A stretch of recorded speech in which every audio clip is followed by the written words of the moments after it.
With the rise of monsters that appear and attack the world, therefore to save humanity, associations of warriors with great abilities then form new associations that are made to become world leaders. The ultimate goal is to get wealth and honor from which many families are formed. These families then produce warriors called hunters. However, families who only wanted power began to appear among the families. Out of them all, there is one family known for its ambition, the sword Baek family. The motto of the family is, strength above all. Baek Woojin, who is a member of the family, is now injured helplessly because he is weaker than the other family members. Baek Woojin is the youngest son of a very famous swordsman family with the surname Baek. All members of the clan have an extraordinary talent for using a sword, but unfortunately, this does not apply to Woojin. Due to his inability to wield a sword, his clan members looked down on him a lot and decided to expel the incompetent Woojin. This sword family Baek agrees to expel him from the family, even though he is a member of the family. The sad thing was, almost all of the family members approved of Woojin's expulsion. Even the family patriot who was his father agreed. Baek Woojin had to be forced to leave the family. Baek Woojin didn't expect that even the only one he respected all his life agreed to his expulsion with an official letter that had been stamped by the Baek family, stating that he agreed to the expulsion with some conditions. The first stipulation was to remove the root of power in the vein on his right arm that was used to swing the sword, and the second was to numb the aura in his heart. Of course, Woojin didn't agree with that. Even though he was considered trash, he who didn't have talent, he had tried harder, more than anyone. He did everything in his power to honor the family name. But what power? Because of the difference in ability with family members who will expel him, even though he continues to struggle, he still ends up losing the veins in his arms and also the grooves in his heart. 1 year later, after the incident, there was a great disaster in the whole city. Things are getting worse and worse for Baek's life. Buildings were destroyed, and monsters roamed the streets freely and killed everyone they saw. The victims continued to lie in a pile, while the people who were still alive continued to try to escape from the pursuit of the monster. So did Woojin. 1 year after being kicked out by the Baek family, he continues to experience terrible things, and this moment is the pinnacle. The first appearance of the disaster occurred when Woojin was walking. A crack began to appear in the Korean sky. The gap gave off light and grew bigger until the sky seemed to split open. After that, out hundreds of bloodthirsty monsters. This terrifying and sudden disaster could not have even been predicted by the association. As soon as the monsters appeared, chaos ensued. Amidst the chaos, Woojin ran to find a safe place for him. But when he entered an alley, the pungent smell of blood immediately pierced his nose. In front of him, a lot of corpses lying strewn. Without him noticing, a monster was standing behind him. A smiling giant ogre looked at him. Fortunately, Woojin immediately noticed the presence of the monster, and when the monster was about to attack him, Woojin could immediately jump and avoid it. Woojin realized the ogre's attack power was enormous. Woojin doubted his current state. Can he survive until the association arrives to help him? But even though he hesitated, he still grabbed an iron pipe lying beside him to hold off the monster as long as possible, because even if he did run away, it wouldn't be long before the ogre could catch up to it and attack it. Woojin dodged one attack, but when he saw his arms with scars, Woojin didn't know that without the root veins in his arms, it would affect his attacks as well as the aura in his heart, which had already been annihilated. The only thing he could do was hold on until the association arrived. When he ran, the monster chased him and managed to attack him. Woojin was slammed and fell, but Woojin didn't give up easily. He couldn't die like that. He must avenge himself on the Baek family who abandoned him. Woojin got back up. It ran toward the ogre, and when it was right in front of it, it jumped, preparing to attack it with the iron in its hand. But when he was in the air, he even remembered the painful thing, namely, the words of his family, when he was thrown away. Words that told him that this earth was not a place for people without talent, nor was it a place for a family. The memory made Woojin lose focus. He unknowingly let go of his pipe and ended up in the hands of monsters. As the monster began to destroy its body, Woojin made one request. If he was given one chance, he would change everything. The wish came true. He activated an ability that made him walk the path of 1,000 swords. Woojin earned the title of the owner of the magic sword.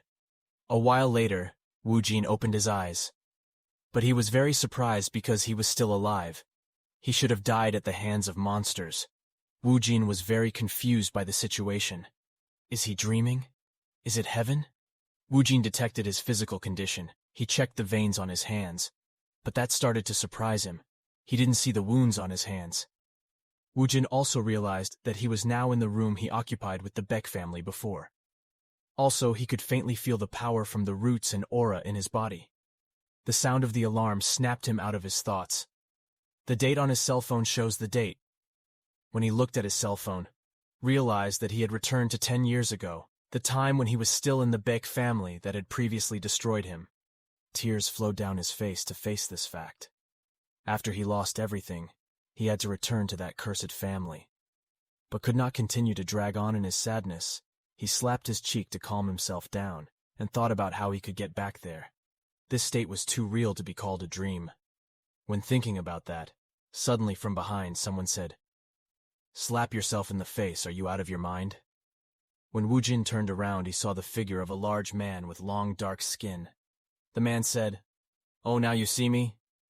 What time is this little inexperienced brat, huh?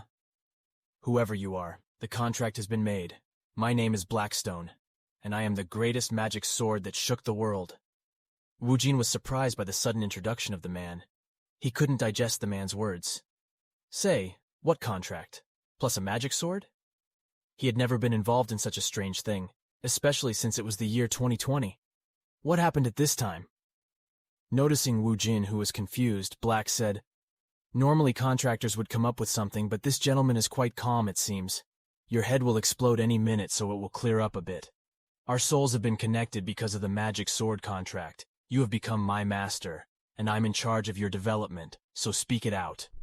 Woojin flinched, because Baek's earlier words weren't due to the magic sword contract, nor was the man who would be in charge of its development. Woojin's face status became cold and turned flat. Woojin turned and stepped into his bed. "He says I was dreaming too. I know it." Seeing that Woojin was about to return to the blanket, Black asked, "What were you doing, or did you understand what you said earlier?" "Well, maybe this is similar to a flashback before dying. Huh, maybe something like that. Baek Woojin is good at preparing all these jokes."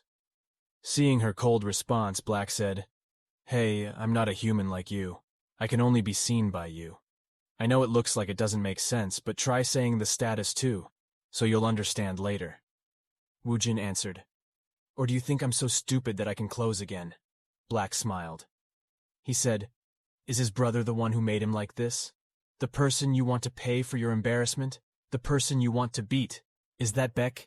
If so, it will help achieve just that."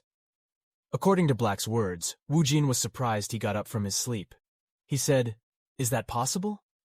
Black replied, "Of course it's possible. No one can surpass you. That's why the contract was made, even though there are conditions. You have to trust me." Hearing the offer, Woojin thought, was he telling the truth? This whole situation is very far-fetched, but this is the reality. This kind of opportunity was something he wanted. Considering he had been humiliated to the point of losing everything, this was a golden opportunity to get revenge on the Baek family. Woojin smiled. He said, "I don't fully believe everything you said. If you can, then I will believe you." After saying that, a status window popped up in front of him. But what surprised him was that when he saw a very, very low status that was already below average, Black had expected that. Talent, mentality, everything looks pathetic. But Woojin was surprised again, because of the Blackstone that he now saw in the future. His body turned small like a child. Black explains this is the reason. "I am trying to change to be stronger, because you are so weak that I look like a child. To be sure, I'll show her my true form, which is a sword of power, which you possess is reflected in my appearance." Woojin couldn't blink because he saw Black turning into a zombie. Right before his eyes, the impossible happened. "Just a few seconds," Black said that. "Now trust me, right? To regain my original power, I have to level you up. That is our contract." But Woojin replied, "Ridiculous. I don't have any talent. He even died before you could even get real power." Black replies, "That's the reason I like you more. It's not as fun to meet an already strong contractor directly. It's more fun to level up someone who doesn't have your skills yet, watching you suffer through hardships to reach your goal. The hard work and effort you put in step by step with your sweat drops. I've also been printing in the void for more so 200 years. I have no intention of taking the easy path. Woojin thought. Might he help him to give himself a second chance? Woojin smiled. He said, "All right, Black. I will carry out the magic sword contract with you." Black answered, "Then let's take the first step." Suddenly a quest window appeared in front of Woojin that said stamina is a national strength. A swordsman who is not ready to wield a sword through basic training will condition his body so that he can wield a sword. The reward is 300 points. Also, his stamina and physique will increase.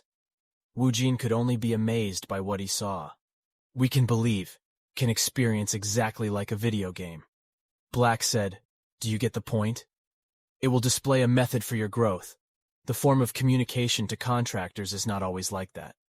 Some are in the form of a collection of books, and some are in the form of scrolls of letters or something. Although the form is different, the method remains the same. If you follow what I say, even trash like you can become a genius."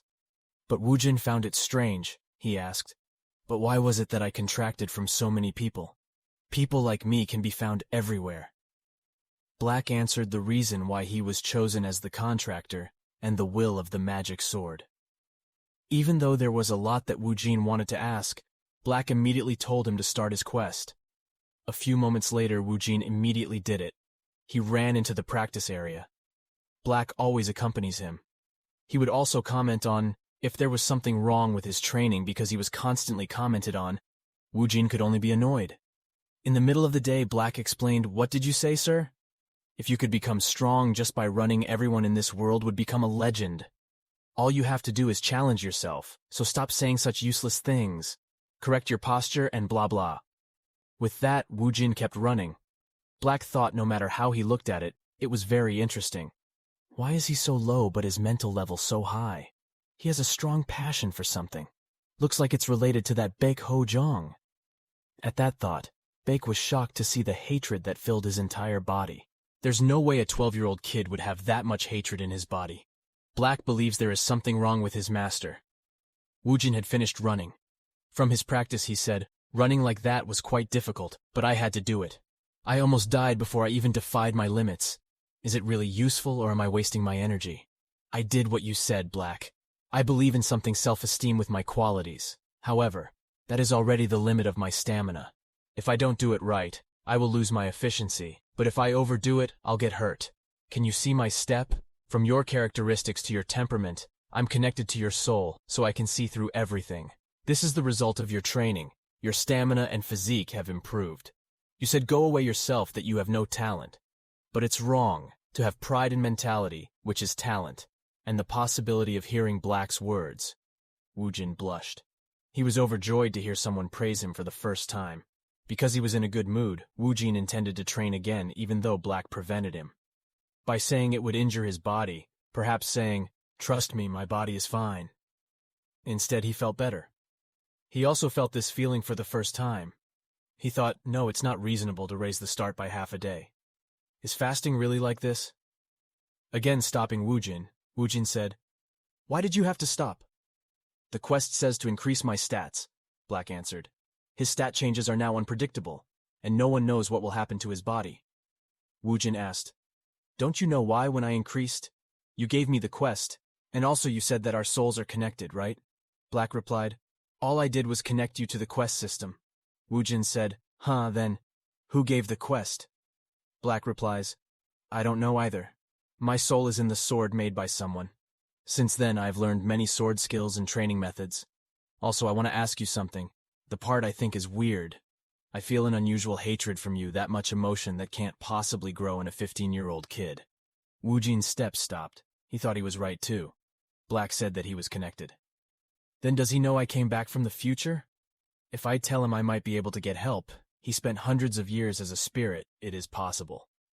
When Woojin was about to tell him, suddenly from behind, someone called his name. The person said, "Woojin, oh, it did. After playing with the sword so many times, are you now a diamond?" Knowing who it was just by hearing his voice before Woojin returned. He is the one who gave her the thing that can't be forgotten, Baek Woojin. Baek Woojin who said, "Shall we see the results of your feeble training?" Woojin, who had finished his practice, was amazed by the presence of Baek Woojin there. Baek Woojin, who felt himself being ignored, said, "Hey, I'm here, but you still don't bow your head? Get down before I kill you." Woojin, who was still traumatized, immediately bowed his head politely. Seeing that Baek Woojin laughed, "Our cute family. Do you only listen when you are sworn in?" Baek Woojin arrogantly put the wooden sword he was carrying above his head. He said, "But what are you doing? Shouldn't you be practicing? Are you giving up?" Black was surprised by the man's arbitrary attitude. He asked who was this loser who looked like a catfish. Woojin answered, "He's my Hyung, the sixth son, Baek Woojin." Baek said, "Oh, so this is the person you mentioned when you came to the contract with me, right? Boring. Looks like you'll catch up in no time. That too if you follow my training properly." Black floated behind the Hojo. Seeing this ridiculous thing, of course, made him laugh out loud. The clueless Woojin said, "Do you want to be hit that bad, huh?" But suddenly a woman approached them and said, "Baek, shut up. It turns out that the person is the second child of the direct descendant of the sword Bae Yun Kyung family. I heard that you will be holding an aura manifestation ceremony this afternoon. Father will be attending, so don't disappoint him." Woojin seemed to have forgotten because of that. He thought that today was the aura manifestation ceremony, and so many days, why do I have to regress on an important day like this? After that, one shouted, "The Patriot entered." The family members there immediately lined up and welcomed the arrival of the man. Patriot walks past them all. After Patriot passes Black, asks, "So that's your dad, huh?" Woojin answered yes. "What do you think about my dad?" Baek said. "To think that there is someone strong in this world. I seem to understand what you are saying, and it's not just him. There are many strong people here. Ah, but the Hojie is not included. But this is your only quest, so don't be too hasty. My quest is to increase my stamina and strength, right?" Black said, "Right. And since you even benefit from accepting the quest, it looks like you will be able to complete it quickly. So you must remember that the journey of 1,000 miles starts from the first." Woojin stretches his body again. He looks like he's warming up before sports. Woojin said, "You said that because I benefited from the quest flight, I was able to complete it faster, so I would complete it before the aura ceremony." Black said, "What kind of bullshit is that? No one has ever been able to finish it in one day. What do you think are you doing now?" He did not heed Black's words. He had started running.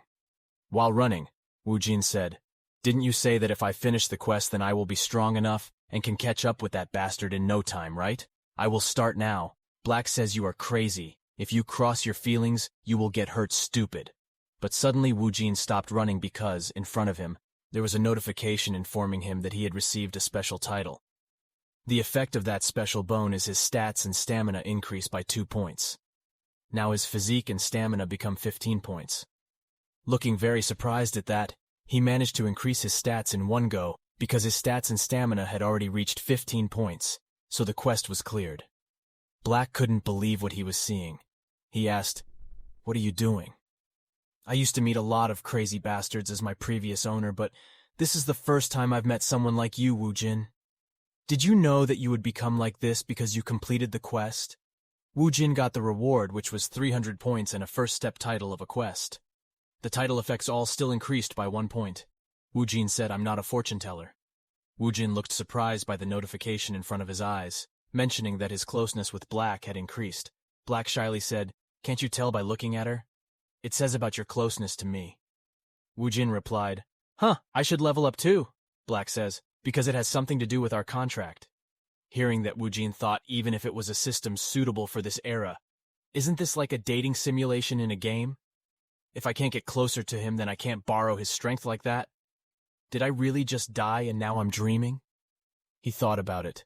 But Black suddenly says, "Great, let's see this as long as I have a contractor." Black showed a notification that because Woojin had seen the Blackstone, he had received additional points. Black looks angry and annoyed with the modification. He tried to hit Woojin while saying, "Who is this? How can you accept a gift like this?" Woojin replied, "I know why." Black fell prostrate in frustration. He says, "Ouch, my dignity as a sword. I did not expect it to collapse so soon." Woojin replied, "Never mind, you have no pride since you became a child like that. Also, I got 500 points. Now what should I upgrade?"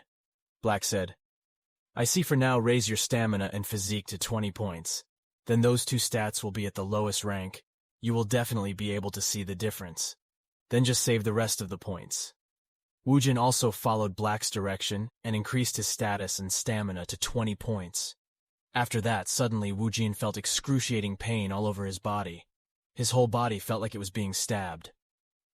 A moment later, all the pain disappeared along with the numbness in his heart. Woojin's physical body has been modified according to his rank. The instant physical rank has increased to the lowest rank, Woojin said. The unbearable pain that I just felt but suddenly disappeared.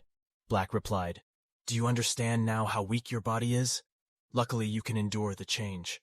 Woojin said, What if I can't bear it? Black replies, You did bear it, so it's fine. Woojin looked scared. What would happen to her if she couldn't bear it? A few moments passed after that. It was time for Woojin to attend Aura's manifestation ceremony at the Baek family's residence hall, and the other 6 children were already there. The patriarch said, Finally the time had come for the final direct lineage Aura manifestation ceremony. The first child couldn't do it. You all know why the children of direct descent who were there included the second child Baek, third child Baek, fourth child Baek, fifth child Baek, Sohee. Patriarch continued. There was no need for further delay, Woojin started. Woojin immediately stepped forward and held the white ball that was floating right in front of everyone. The Aura manifestation ceremony before the regression probably couldn't manifest. At that age, after being treated like trash for so long, Woojin finally manifested it at the age of 24. And even so, it was a useless white aura. At this moment, Woojin thought, I can do it. But he was surprised by a notification that appeared in front of him. The quest required Woojin to activate aura not through his heart. The benefit of accepting the quest was activating a unique aura, and the reward was getting 8 points, also getting the ability of archery sensitivity, as well as a drastic increase in concentration. Seeing Woojin, who had doubts about his quest, Black said, Just trust me and do the quest. You already have an aura compatible with magic, right? It will be different from most people in your world, but experts usually walk their own path. Woojin replied, So you mean I should accept the quest and get a unique aura? Let's give it a try, since Quest said it would help me grow stronger. Shape does it according to the cake. Due to the benefits of accepting the quest, Woojin would activate a unique aura for him. Suddenly from the white ball came out a black aura that surprised everyone there. Seeing that strange thing, he said, What is this? Black color? The energy that was in this bastard's aura? Baek's second son immediately ran towards Woojin. When he was right behind Woojin, he jumped and took out his sword while swinging his sword. He said, Although I don't know how you got demon energy, but if aura contains demonic energy, I will kill you right now.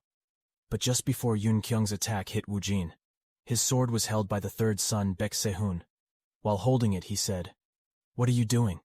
Get out of my way if you don't want to die. Also, that black aura must be sound energy. He must have gotten the help of power from the demon family. Woojin looked completely surprised. I believe in Black, who made a contract with me, he said, magic sword. Woojin Black, who was seen observing the situation there. Yun Kyung, of course, insists, she says. I've never heard of humans using black energy in this entire world. Energy getting serious, he let out his aura and said, If you don't step aside, I will finish you off first. But suddenly the patriarch said, What are you guys doing now? When will I allow you to take your swords? Patria's words suddenly made everyone there look warned. He coughed up blood. The patriarch said, When will I allow you to kill your own brother? Yun Kyung's body shook with fear. She replied, I'm sorry. I was too hasty. The patriarch continued, See it with your own eyes. It was pure boundless mana, which was different from the energy and multi-family of demons like Xiangjun said. The color is different. That's the power that comes from wear with trained aura. I know that you have a deep grudge against the demon family, but with such a careless attitude, you will eventually have your head knocked off by the family. For the sin of having drawn your sword, I told you to meditate for 6 months. I understand. Does he take care of the baby? I won't be able to stand up to a Baek with proper clothing and a rock-solid achievement system to destroy this house. I have to be stronger than everyone. Suddenly the patriarch said, Woojin, I also have never seen a black aura before, but I feel a great energy from you. Congrats. Woojin determined his head and said, Yes, thank you, Patriot. Patriot asks, But why are you keeping all this? The patriarch's words shocked everyone who was there. They clapped in unison. Woojin thought, as I expected, Patria knew that I released my mana by using it. I should be happy and think the answer well. If I don't give him a reasonable answer, I'm sure father will destroy my aura. Then Woojin replied, it's because I'm different. I'm different from my brothers, and I didn't inherit the Baek family's talent. My body is weak, and I haven't even activated my heart ability. I had trouble using and sensing mana with my heart, so I made my own way to save my manga. The patriarch said, so you will follow the will of those who were eliminated? Trash that can't train their heart but save their mana? You are crazy? With 2 important points, that's Woojin replied. Yes, I know about that too, but I will become stronger than everyone with my own method. I will not say much about myself, I will prove myself with the results later. The Patria laughed out loud at Woojin's words. He said you were very arrogant, but that made me like you more. Well, prove yourself and defeat your 7 brothers and reach the highest position in the good sword family. But if you can't do it, you will die or live a bad life. Woojin replied, just watch me. The patriarch said, all right, today's aura manifestation ceremony will end here. A few moments passed after that. The 3rd child, Xiangyun, was seen checking Woojin's body condition. He said, I was really surprised when you were there. It's quite a surprise that you invested aura. But what's even more surprising is that black aura, and as long as that happens, Uni wants to kill you, and now that I think about it, you trained your aura well today. Your response to mana becomes smoother. How did you manage to make a body like this so quickly? During the last inspection, your body was not like this. Woojin replied I didn't practice swordsmanship and only practiced increasing my stamina. Besides saying, how unusual for someone who had always practiced swordsmanship to do such a thing. But still, I don't know if it's possible to do this much stamina training in 1 week. But yeah, keep doing the exercises you're doing now. Looks like it suits you. He replies, yes, I will do my best. Especially considering what I had told Dad before. I want to say, oh yeah, take this and that. The Kamal stone that I got from the previous mission will really stabilize your aura. Use it later. I want to throw the item to Woojin. Woojin looked surprised by the item. After holding the item, Woojin said, wow, Kamal stone, isn't this very expensive? I replied that it was okay. Take it because you have practiced hard. Think of it as a gift to you. Woojin smiled and said, thank you. Suddenly after Woojin left, someone called Woojin. That person said, hey, you are so arrogant in front of father. You're showing off for successfully releasing aura, right? Woojin turned around. Because the person was holding his shoulder. Baek pushed Woojin with his hand. He said, even if you release your aura, you will only be a loser. So why not complain a little with this Youngmu? Woojin replied, I have nothing to talk to you about. Ah, you really don't understand what I'm trying to say? Just follow me while I'm still being good. If you don't want to get beaten up and cry like a baby like last Sunday, you better follow my orders. But a notification appeared behind which required Woojin to beat Baek. The prize is 300 points, another surprise gift. Black, who saw that, said, as the name suggests, surprise quests can happen sometimes. But the prize was beyond expectation. It didn't look bad to try it. Woojin thought it might have been different if I was still in my past life, but now it might be worth a try. Maybe I was too kind to you until now, Woojin replied. I should have said that. Hearing Woojin's ridicule, Nu-hoon immediately hit Woojin while saying, damn you, huh? Woojin couldn't dodge the attack and fell backwards. After Woojin fell, Baek immediately grabbed Woojin's head. He said, decide before we get to the warehouse. Do you want me to beat you to death or die from being bullied? A few moments passed. Nu-hoon and Woojin were already in the drinks warehouse. He says you said some interesting things before. What did you say in front of Papa? You will become stronger than anyone using your method? There's no way that's going to happen. Shut up, is it, or is everything about this world, huh? Black, who was beside Woojin, asked, I wonder if you think you can beat him. Woojin replied, of course, why do you think I'm acting like this? But now he's just a cocky little rascal. Nu-hoon couldn't hold back his anger. He said, I think I have to teach you a little about the bitterness of this world. Few days ago you cried and asked me to stop hitting you. He immediately beat Woojin repeatedly. Woojin was in the corner until he fell. He said, look at you, do you think you can catch up with me with your lousy skills? When Baek wanted to stomp, Woojin held his foot and immediately got up from the fall. He kicked Baek right where he thought Hojin could attack him like that. But when Baek intends to counterattack, his body suddenly collapses. Blurry vision, dizzy, he said. How could that be? You have brain failure from being hit in the jaw, that's why.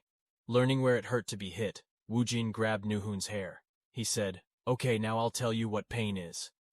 A few moments passed. Woojin looked very proud because he had defeated Nu-hoon and completed his surprise quest. Black looked surprised by Woojin, who was so proud of himself like that. He also didn't expect that Woojin could beat Nu-hoon. Black said you were waiting for the right moment to attack? I thought you would die from being beaten up like that. Then what about the people who lay it? Don't you think he'll come to us again? After he woke up, Woojin replied, He won't do it. He also has a high ego and also a lot of things he's afraid of. I don't think he will come to us soon. He must be afraid that his defeat will be known by everyone. I'm sure things will calm down for a while.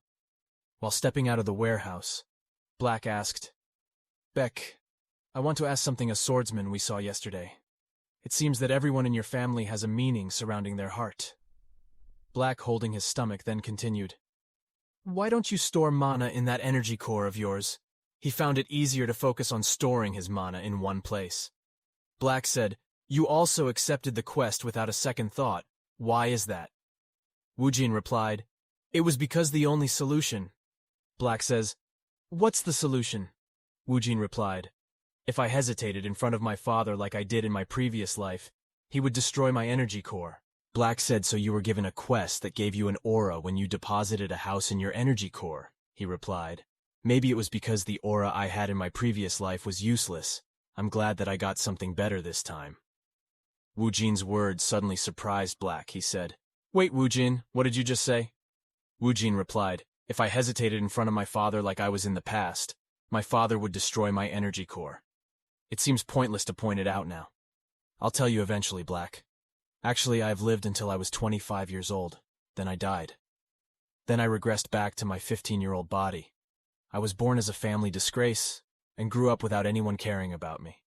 I never received proper attention from my family, and as a result, I was constantly beaten. Then I was kicked out of the family at the age of 25. I lost the blood-killing root on my arm as well as my aura.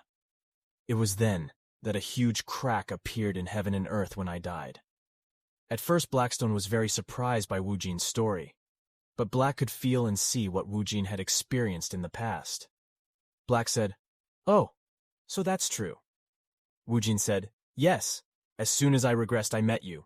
Black replies, It's all starting to make sense now. So that's why you can accept the quest easily. Then what is your goal? You even have such powerful allies which you didn't have in your past life. Do you have a life goal that you want to achieve? Woojin clenched his fist. He said, My misfortune, the sword family of the Baek region all started here. After Woojin said his purpose in life, Black laughed and said, I know you want that. I like your answer, that's how my master should be, and also let me tell you that your regression has nothing to do with our contract. But it did happen. You will not only be stronger than those guys we talked about when we first met. I will make you stronger than your family, your father, and all the resources in this world. Is that possible? Black said, It depends on what you do, but such a goal of yours is unattainable. Unless you work hard like crazy. Woojin replied, I was prepared for that. I was crazy from the start. Black said, It's good that you have to be like that. Baek Woojin, as a magic sword, I will tell you this again as my owner. You will become the strongest in the world. A few moments passed. After that, in his room, Middle Woojin was confused about choosing the gift card from the previous surprise quest. The gift card floated around him. Seeing the confused Woojin, Black said this was a surprise quest reward. Aura's gift still requires more training before you can get it. The prize is indeed random because the quest appears suddenly. You only need to choose one of the cards. Woojin answered, First the status, then the quest, and now the gacha reward. It really feels like some kind of game. Black said, The front and back of the card look the same. You can only know what it is once you see it. A bit of info for you, my previous master only got trash.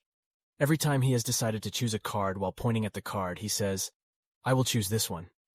After Woojin chose his card, the other cards immediately disappeared, and a sparkling light shot out from the card he chose. Then the card turned into a ball.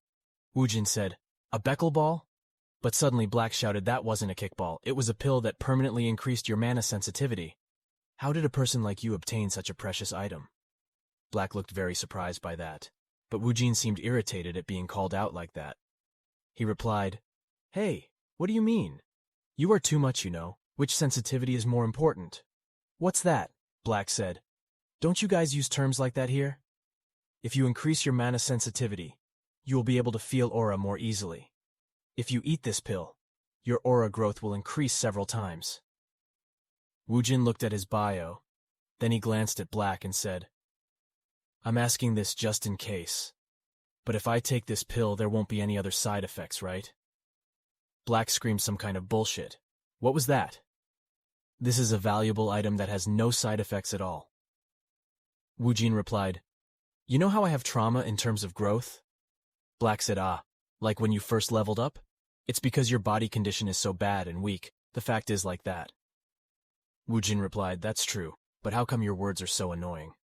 Woojin ate it because there would be no side effects. Woojin ate the pill, then he said, I don't feel any change. Does this pill really have any benefit? Black replied that it was because your mana sensitivity was too low. The more you grow, the more the effect, so don't worry.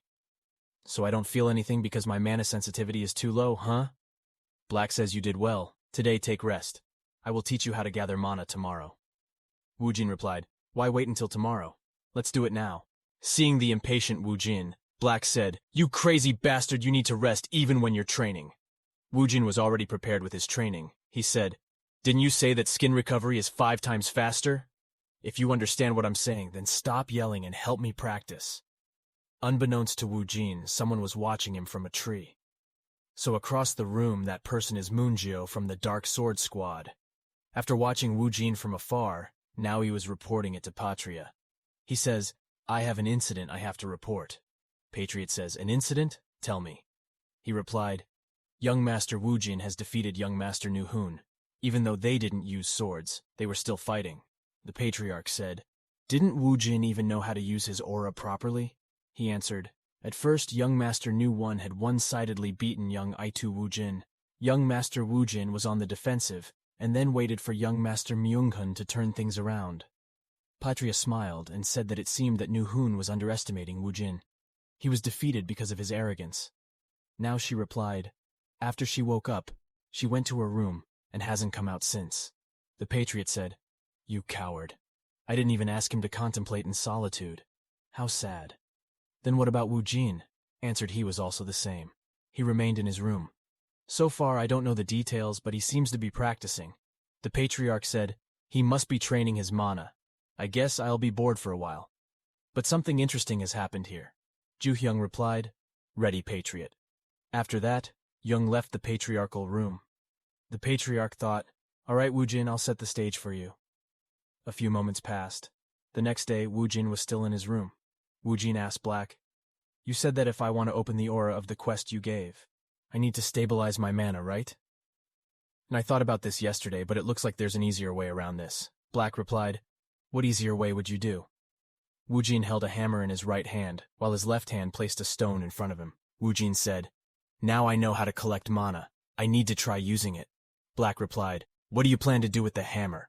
Woojin said, Of course to do this. Woojin smashed his hammer into the stone, which shattered the item into pieces. Black replied, What are you doing? I know you really hate the Baek sword family, but wasn't that a gift from your brother? What are you talking about? I like Songhyun. You know, I'm doing this because it's the best way to use stone. The usual method of using Kima stone is to hold it while practicing. But look, where's this from stone? If you break the Kima stone in a closed room, the condensed mana will spread only in that room. In this state, I will train my aura and absorb the mana in the air. Black looks surprised by that. All this time, Woojin said, I have to focus and try to breathe with this mana.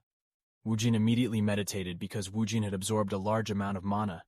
His mana stats had increased by 5 points since he had used the chemos for the first time. Woojin got a 200-point reward. Seeing the notification, Black asked, Didn't you say Chemistone is famous? Why is there a notification you're the first to use it? Woojin replied, It was probably because the method I just used was the correct way to use it. The system doesn't consider what other people do as how to use it properly. Black says you're lucky you are very goofy, but also smart. Woojin replied, I guess my aura will grow by itself without doing anything. Black says yes, your aura has grown a lot thanks to that my boundaries have been lifted. A notification appears saying the first Blackstone seal has been removed. Along with that notification, Black turned into a dagger. Woojin said, Does that mean you become a weapon as a whole?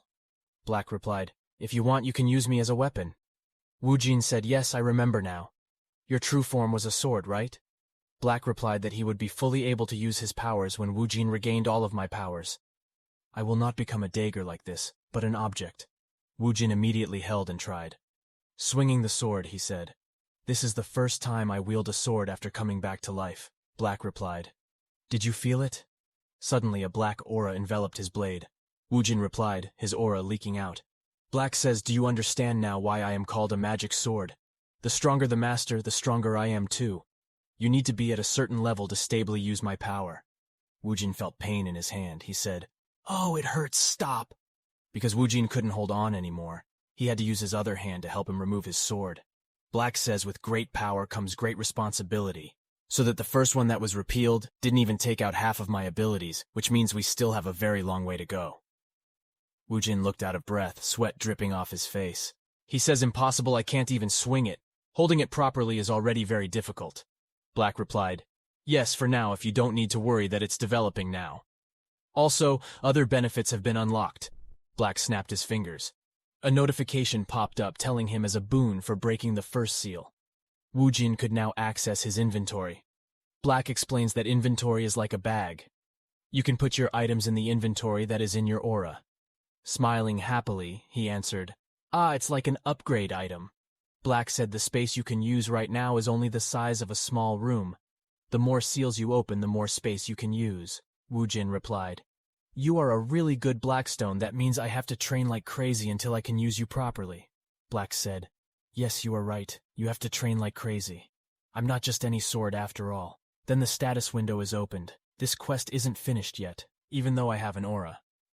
Woojin looked confused because after checking his status, there were still quests he hadn't completed.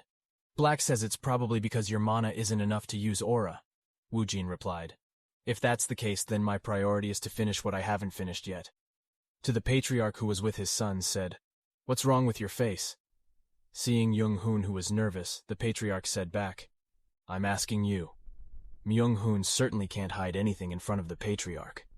Nu-un thought patriarch must have known that he lost to Woojin. He replied, This was an injury I received from Woojin when I let my guard down. If I face him properly, I can definitely defeat him. Patriot said, You were beaten and passed out, and now you are saying that because you were careless? Are you going to reason like that? Again he replied, That's my apologies. What did you do after being beaten by your youngest brother? Myung-won replied, I'm trying to get information on what he might do.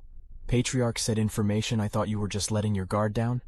Do you really need information to be able to defeat your youngest brother? Is it necessary to borrow a sword?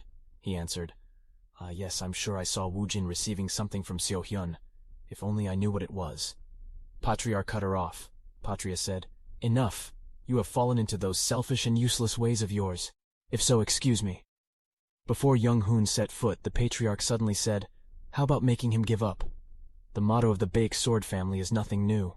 Taken aback by her words, he turned around and replied, Strength above all, obedience to orders above all. Patria smiled. He said, Yes, that's right. Step on the baby cat and make him give up. Then, who knows, step by step you might get closer to patriarchal position. His face turned serious. He replied, I'll prove it myself. A while passed after that. Woojin and Black looked out through the window. Black said, He's done that by appointment. Woojin replied, Yes, it is possible. Black said, Didn't you say he wouldn't be looking for us this soon, right? Woojin replied, Father must have done something.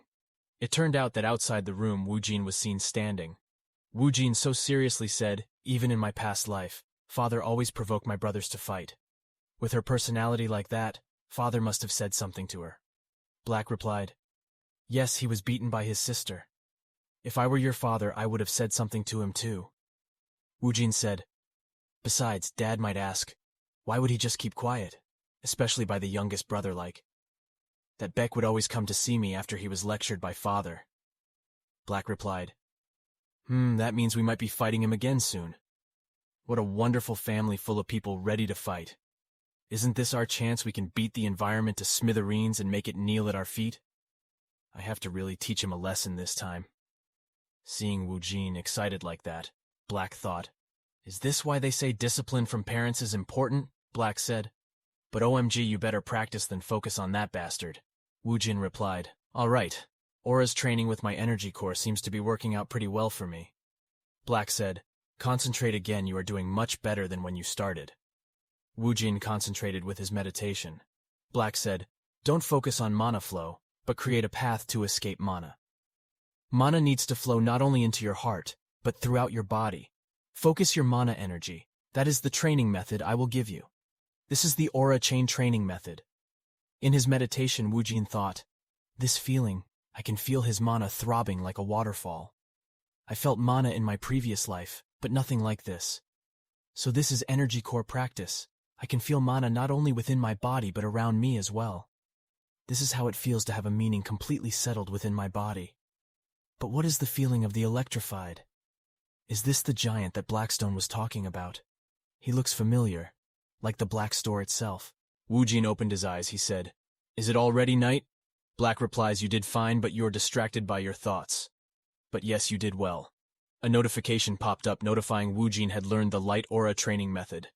Woojin had been stably pairing his mana. Then from him, Woojin could now train his mana and aura using the aura chain training method. Looking dejected, he said his mana was stable. Then that means I completed the quest. Quest completion notification appears. The quote reward is aura black wine. It also gets 400 coins. I did! My aura finally! Black looked surprised. He thought the way to learn the initial training method was so fast. Woojin again received an additional reward notification. Because it made Blackstone amazed at the notification, Black said, what kind of talk is this? Since when did I wonder? Woojin said, ha ha ha, you look like that. Now Black tries to be more astonished in the future, even if on purpose. Black said, damn it, normally the system doesn't work like this. Black thought, but what was more strange was the memory that Woojin saw. A few moments passed after that. Woojin was checking his overall stats. After checking the stats, he asked Black, you taught the Platinuous method? Yes, that's right, Woojin said. Then hope might come from a person named Rosado. Black replied, this is the first time I have heard of that name. But since it is the first time in your world you have obtained an extremely precious aura. Woojin said, yes, I think so too. Usually my luck is so bad. Black replied, then it's probably thanks to me. I've always been known to have great luck. Black replied, but you progressed much faster than expected. Woojin said this was only the beginning. Then how should I use these 600 points? Black replies, you should try and raise all your stats to a low level. Something special will happen. When all your stats have been boosted to a low level. If that's the case, this is what I should improve first. Woojin improved his swordsmanship. Black said, what swordsmanship? Ah yes, I understand. Did you suddenly realize something? Woojin replied, what are you talking about? Don't you feel it shrinking to nothing when you hold me in your arms right like this? Woojin, who was invited like that, said, I want to ask if I don't overreact like that. Black replied, yes, it's not a bad choice as you have to reach a low rank to train more effectively. Woojin said, but right now I'm short on projects, so I won't be able to increase all stats now. With his remaining points, Woojin increased staff intelligence. Woojin could only increase it by 12 points, 8 points for sword, and 4 points for intelligence. Woojin asked Black, how do I train my start intelligence? Black replied, you only need to polish your mana and aura. Woojin said, then it's time to start his training. Woojin said, he was weak since he was beaten by me. I'm sure he'll be waiting next time. Oh, then you can practice in peace now. Woojin said, I need to train my aura to increase my intelligence, right? I have my good sandbag, so I have to use it. Woojin looks out of a terrible smile. Black replied, a sandbag? Woojin walked out saying, I just need to practice the aura application method and look for him soon. Without him realizing, the aura was already leaving his body. Black replied, I think it looks like you've used that aura of yours. Black approached Woojin, then said, I know that regency when you were 24 years old. But Wouldn't it still be a bit difficult, even if a little weak? If you face it head-on, it would be dangerous? But Woojin didn't heed the warning from Black, who replied, "Don't worry, I know what I'm doing. You just have to watch it." Seeing Woojin's behavior like that, Black said, "Is he really crazy, huh?" Someone seemed to be practicing at the practice site. He is seen practicing while releasing his anger. He thought that Baek Woojin the bastard, he had to spend it. A while ago, when Myung-won was walking, he ran into the fifth child, Baek Sohei, and accidentally collided with his shoulder. "You hit me first. Aren't you ashamed of yourself?" Woojin said. "What do you mean? I heard you lost to Woojin. All the university kids were talking about how pathetic you are. How could the second swordsman lose to someone who doesn't even have a ranking? You despised him so much, but look now how pathetic you are." So he walked away while laughing, mocking his defeat. Can't answer anything. He could only hold back his guilt for having been ridiculed like that. When Myung-hoon was upset, Woojin came to him. He said, "Oh, it seems you are very excited, huh?" He looks back. He says, "What are you doing here, huh?" Woojin replied, "That it looks like you have received expensive treatment, huh? Your face looks so smooth. Our doctor should be able to do it." Nu-hoon said, "What did you say? Did you seriously come here to die?" Woojin replied, "What? I'll give you one chance. Let's fight right now." Woojin's challenge. He says, "Did you think after you got your aura that you have become strong?" Very arrogant. Woojin replied, "I know you hate me a lot. I'm only giving you a fair chance to beat me. You won't beg." Confused by Woojin's current behavior, he thought, "What's wrong with this guy? What's wrong with her mind? He's like a completely different person. It's only been a few days since he got his aura. Did he get another skill or something?" Woojin replied, "You don't even need to use your sword. Just fight me with your fists. It will be easier." His anger immediately exploded at the taunt. Myung-hoon immediately threw his sword. He said, "Watch your head before I break it." Woojin immediately set his stance. "I won't get beaten up like last time. No matter what, I'll beat him up." He immediately attacked Woojin, but his punch was blocked by Woojin. "I can clearly see your strategy. You tried using the same method I used against you last time, right? You're aiming for my head like I did before." But he didn't care about Woojin's chatter. He hit his fist again, but Woojin easily avoided it and immediately activated his aura.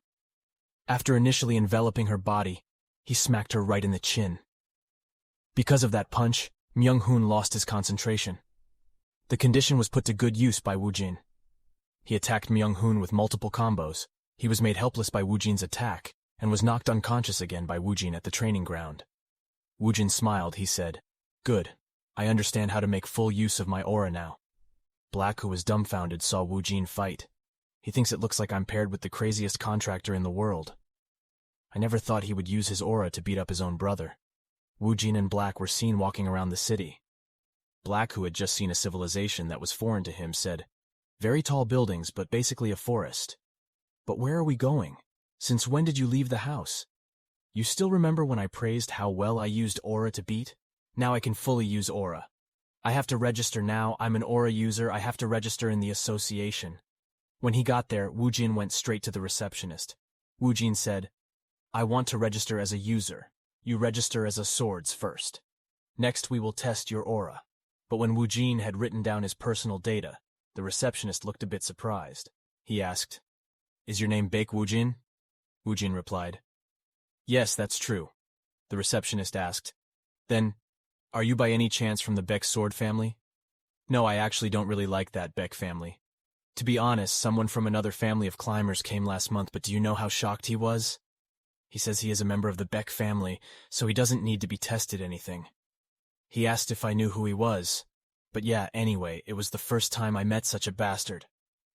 The receptionist said, "A nice person like you can't possibly be related to someone like that bastard, right? And also you are much more handsome." The receptionist tilted her head in embarrassment. After saying that, Black asked Woojin, "Hey, do you not care about your own family?" Woojin replied, "Sorry, but I plan to destroy this family." The receptionist said, "Okay, basics done. Your certificate is registered in the app. So you only need to register your aura." Suddenly, Woojin's cell phone received a notification containing a certificate of ability that had been issued. Woojin smiled and said thank you.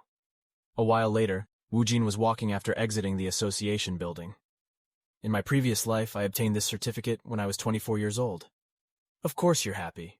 Black said you can be childish like that sometimes, huh?" Many things will change in the future, so don't get too excited just yet. Woojin replied, yes, if this is true, this is the real beginning. However, Woojin was startled by someone calling him from behind. It turned out that the person who was teasing him was the receptionist earlier.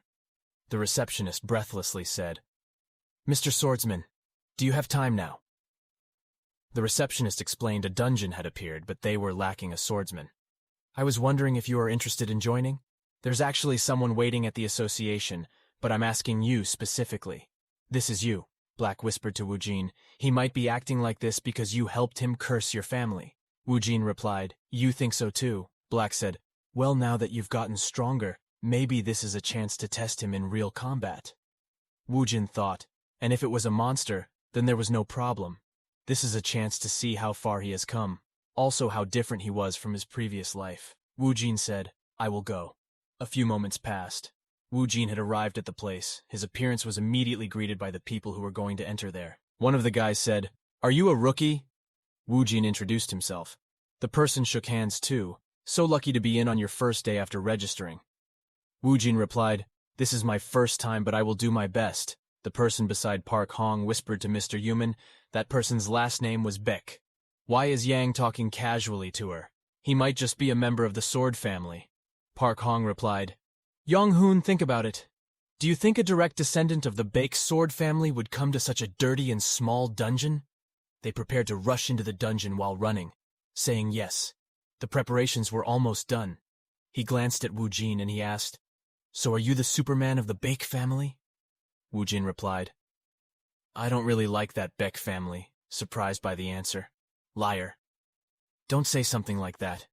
Do you know how cruel the swordsmen of the Baek family are? If they heard what you said just now, you're in big trouble. Looked around, checking to see if there was anyone else around them. Hearing that, Black asked Woojin, your family's reputation is very rotten. Woojin replied, hey, I didn't know it would be this bad. Suddenly, Woojin's attention was fixed on a red-haired bot who was in the middle of a rock. While looking at the sky at that time, strangely, he said, that. Black replied, do you know who that girl is? Woojin said, I had a bad feeling. Like I've seen it before.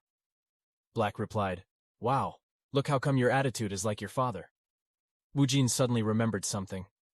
I remember, he's Jo Kyunghwa from the Thundercloud, the youngest daughter of the family who is hostile to the Baek family. Even in my previous life, she was a famous ability user. He said he practiced on his own without the help of his family. I see it now with my own eyes. Someone calls him done, let's go. He replied, yes, I was there. When he saw Woojin, who kept looking at him, you are? He stretched out his hand and answered, I'm Baek Woojin, shook his hand. Black looked surprised because of what he heard Black say, Woojin. Now I understand he changed his last name so he could practice while hiding facts about his family. He trains normally without using a kit like A. Offended said to Black, hi. What do you mean if the first one to offer makes a contract with the goat? Come on everyone before we're too late. They replied, yes. They slid off after being inside the dungeon. Mr. Hong explained that everyone should know by now that this dungeon was a monster dungeon. The monster isn't as dangerous as it looks, but you can get hurt if you're not careful. Watch your step. Hearing that explanation, Woojin answered that the paint was different. He understood, saying that the monster was raging on the wall with its large size. Black couldn't believe that monster could build something this big. When they stepped into the engine deeper empty, accidentally stepped on something and suddenly the ground shook violently. Did I make fun of something bad? Black asked Woojin. Is this vibration because the monster knows how to scream? Be careful, we don't know where the monster will appear from. Pay attention to your surroundings and avoid places where cracks are visible. Suddenly in front of them, something jumped out of the ground and hung from the ceiling. Looking at the monster in the ceiling, Youngin said, this lie might be hard to deal with. He replies, now they know we are here. They will keep chasing us. Their hearing is more Baek than their eyes. All be careful, even if they are easy to kill. They are still dangerous. In the midst of such conditions, he still managed to remain calm. He stared at the monster sharply. Pa Hong said the vines on their screen were strong enough to better attack other parts of his body. Woojin took out a sword from his inventory. Black said, this is not the right place to swing an object. But Woojin replied, I have experience fighting against that monster. In front of me previously, One of the monsters lunged, but was blocked by Baek by him. After that one attack, the monsters were back to preparing for the next attack. The monsters began to surround them. After a moment of silence, suddenly, the monsters lunged at them together. The attack filled the cave with smoke. Pahong uses his sword to block the attack. He shouted, "Is everything okay? Are there any victims? Our vision is limited because of the smoke. Be careful." One of the guys replied, "It seems we don't have any injured victims, sir." Casually endured the monster's attack. It even yawned from boredom. Seeing the conditions that required him to fight, Black said to Woojin, "Be careful. You still don't have any experience in actual combat. Maybe too much for you to handle. Even if you have become stronger, try to dodge. Look for better opportunities first." Why you guys, what are you waiting for? Avoid it, stupid." Woojin didn't stay silent even though he saw a monster approaching him. He says to Black, "I know the monster's weakness." When the monster jumped at him, Woojin activated his aura. He focused on aiming for the small gap in the monster's neck that was not covered by the vines. When he saw the gap quickly, Rain directly stabbed him. That way the mall monster died instantly.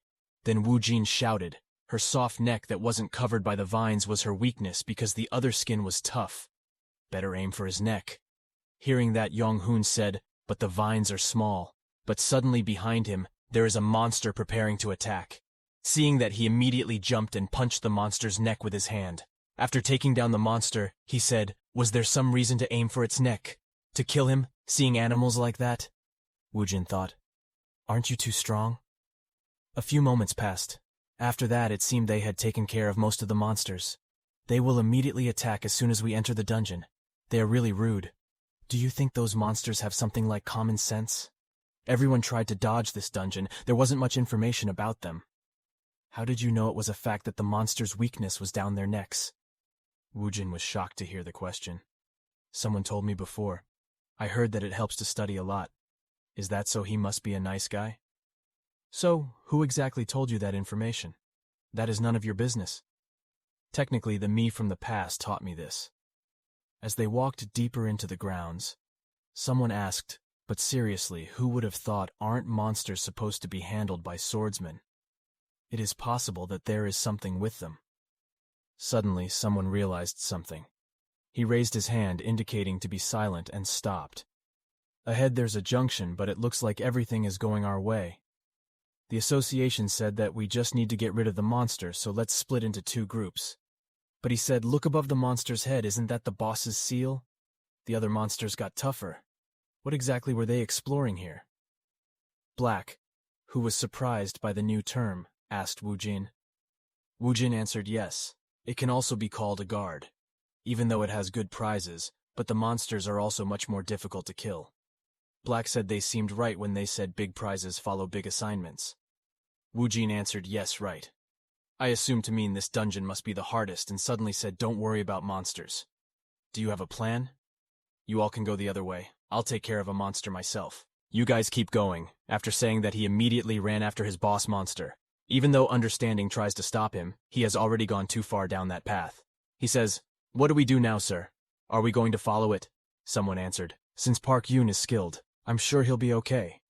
But letting it go alone is kinda." Woojin suddenly raised his hand and said, "Is it okay if I follow and help him?" "What are you saying? This is your first time coming to the dungeon." Woojin replied, "I've learned enough about monsters, and the cold need not worry me." Yong-hoon said, "Lie. They leave it to him, we can take care of the other CC, and finish this game quickly. Although skilled, he still needs someone to help him, let alone fight boss monsters." "Fine, but back off as soon as you think you're in danger. That's advice that comes from my personal experience." Woojin smiled and answered, "Okay, thank you, Mr. Hong." So Woojin immediately rushed to catch up with Yunhua.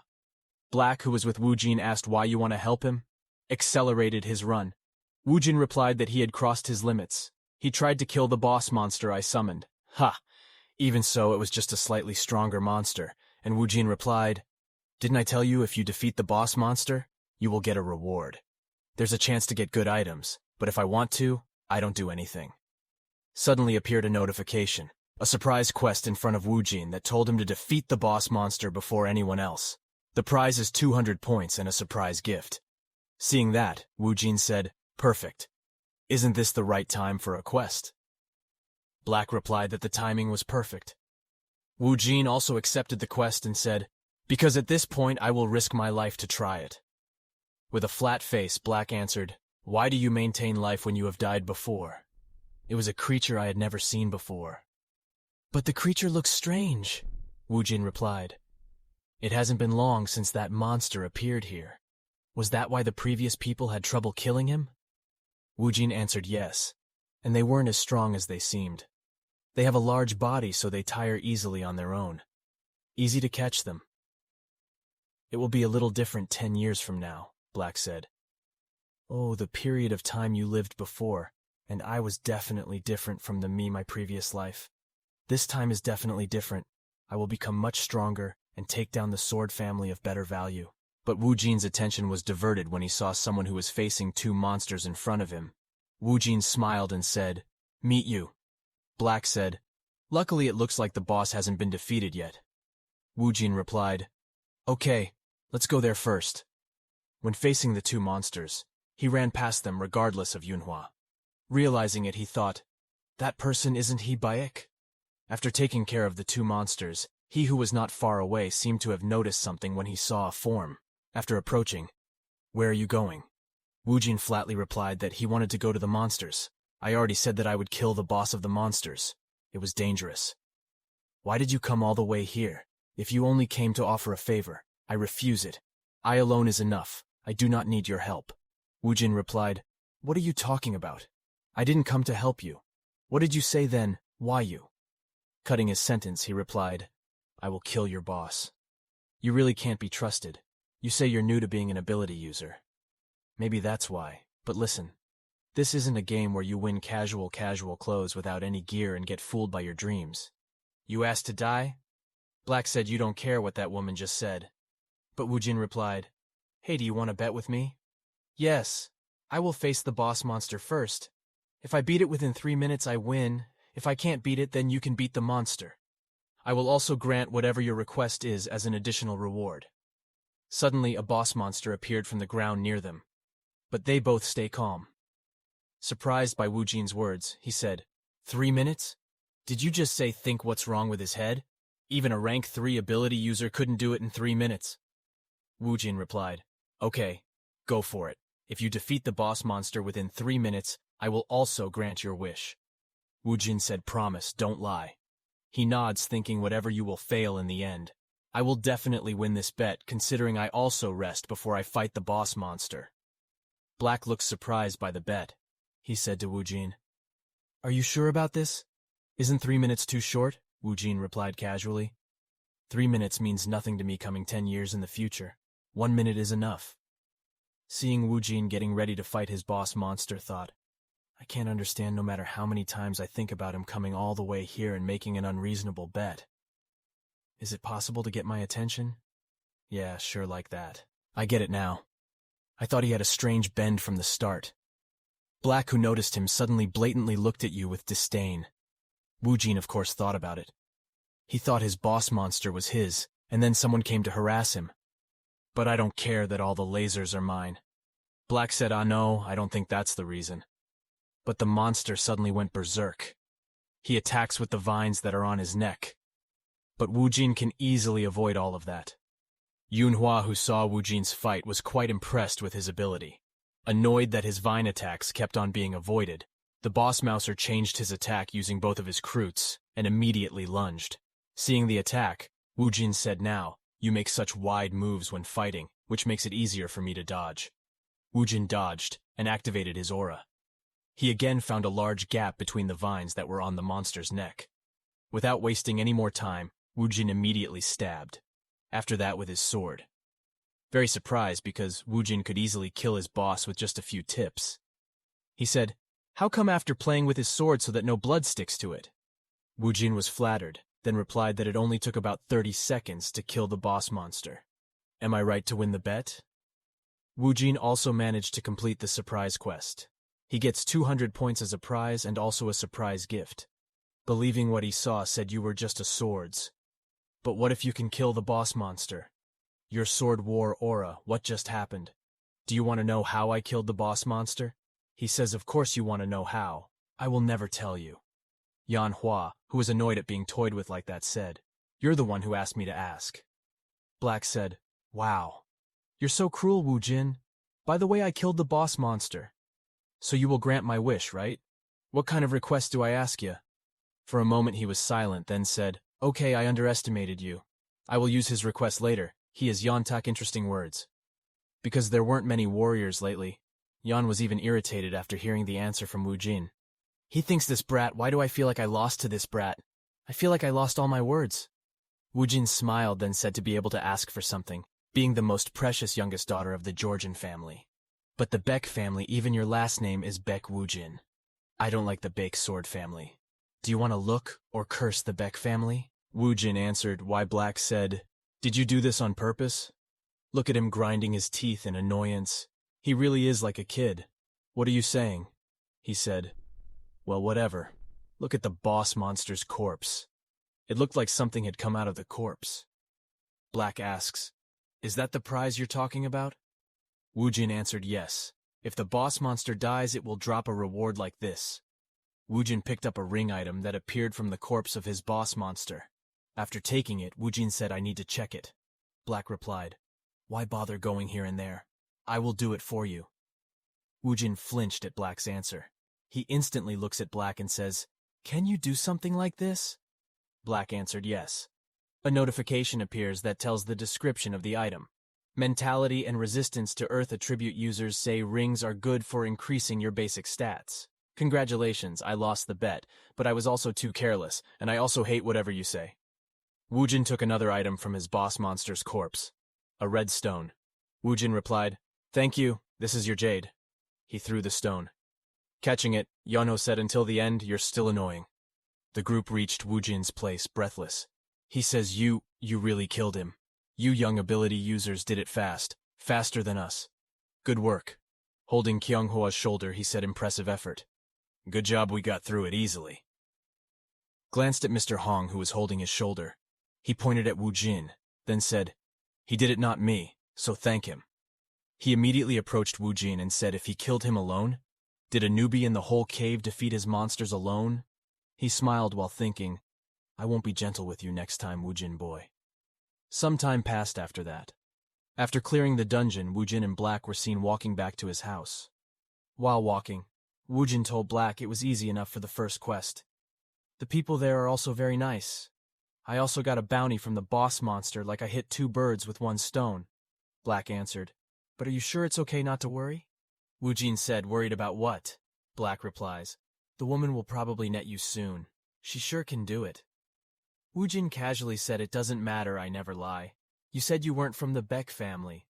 Woojin said, "What are you talking about? I said I hate the Baek family.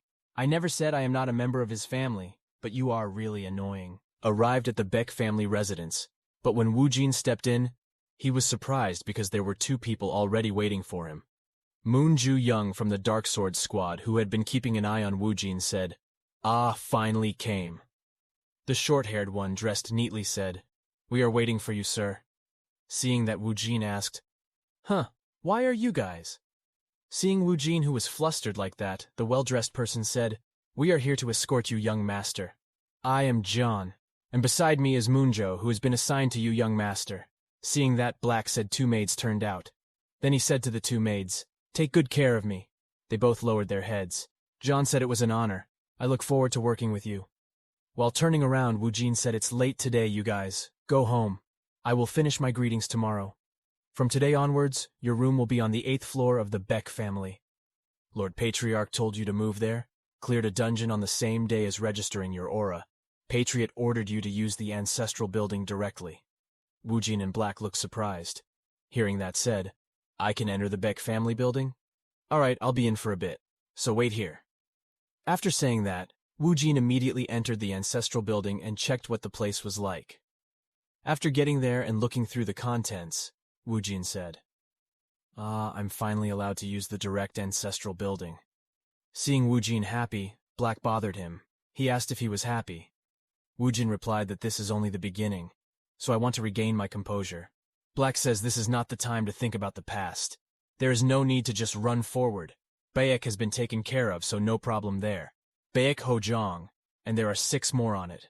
Black said there were so many of them, it was disgusting. Hearing that, Woojin laughed. Who has 8 children these days? Black said, Woojin, would you know which one of the men who answered earlier? Ah, I'm not sure, but I recognize him when you see his face. He must have been ordered to watch over me in his past life. Maybe I wouldn't know this, but because my mana sensitivity had increased, I could feel her presence this time. Black says yes, the mana stream is the same. Why did you send a member of the squad to watch over me? A group of swordsmen who took orders directly from my father. Black said like an elite guard? Woojin replied, he was right, but it seems I managed to get the attention of my father.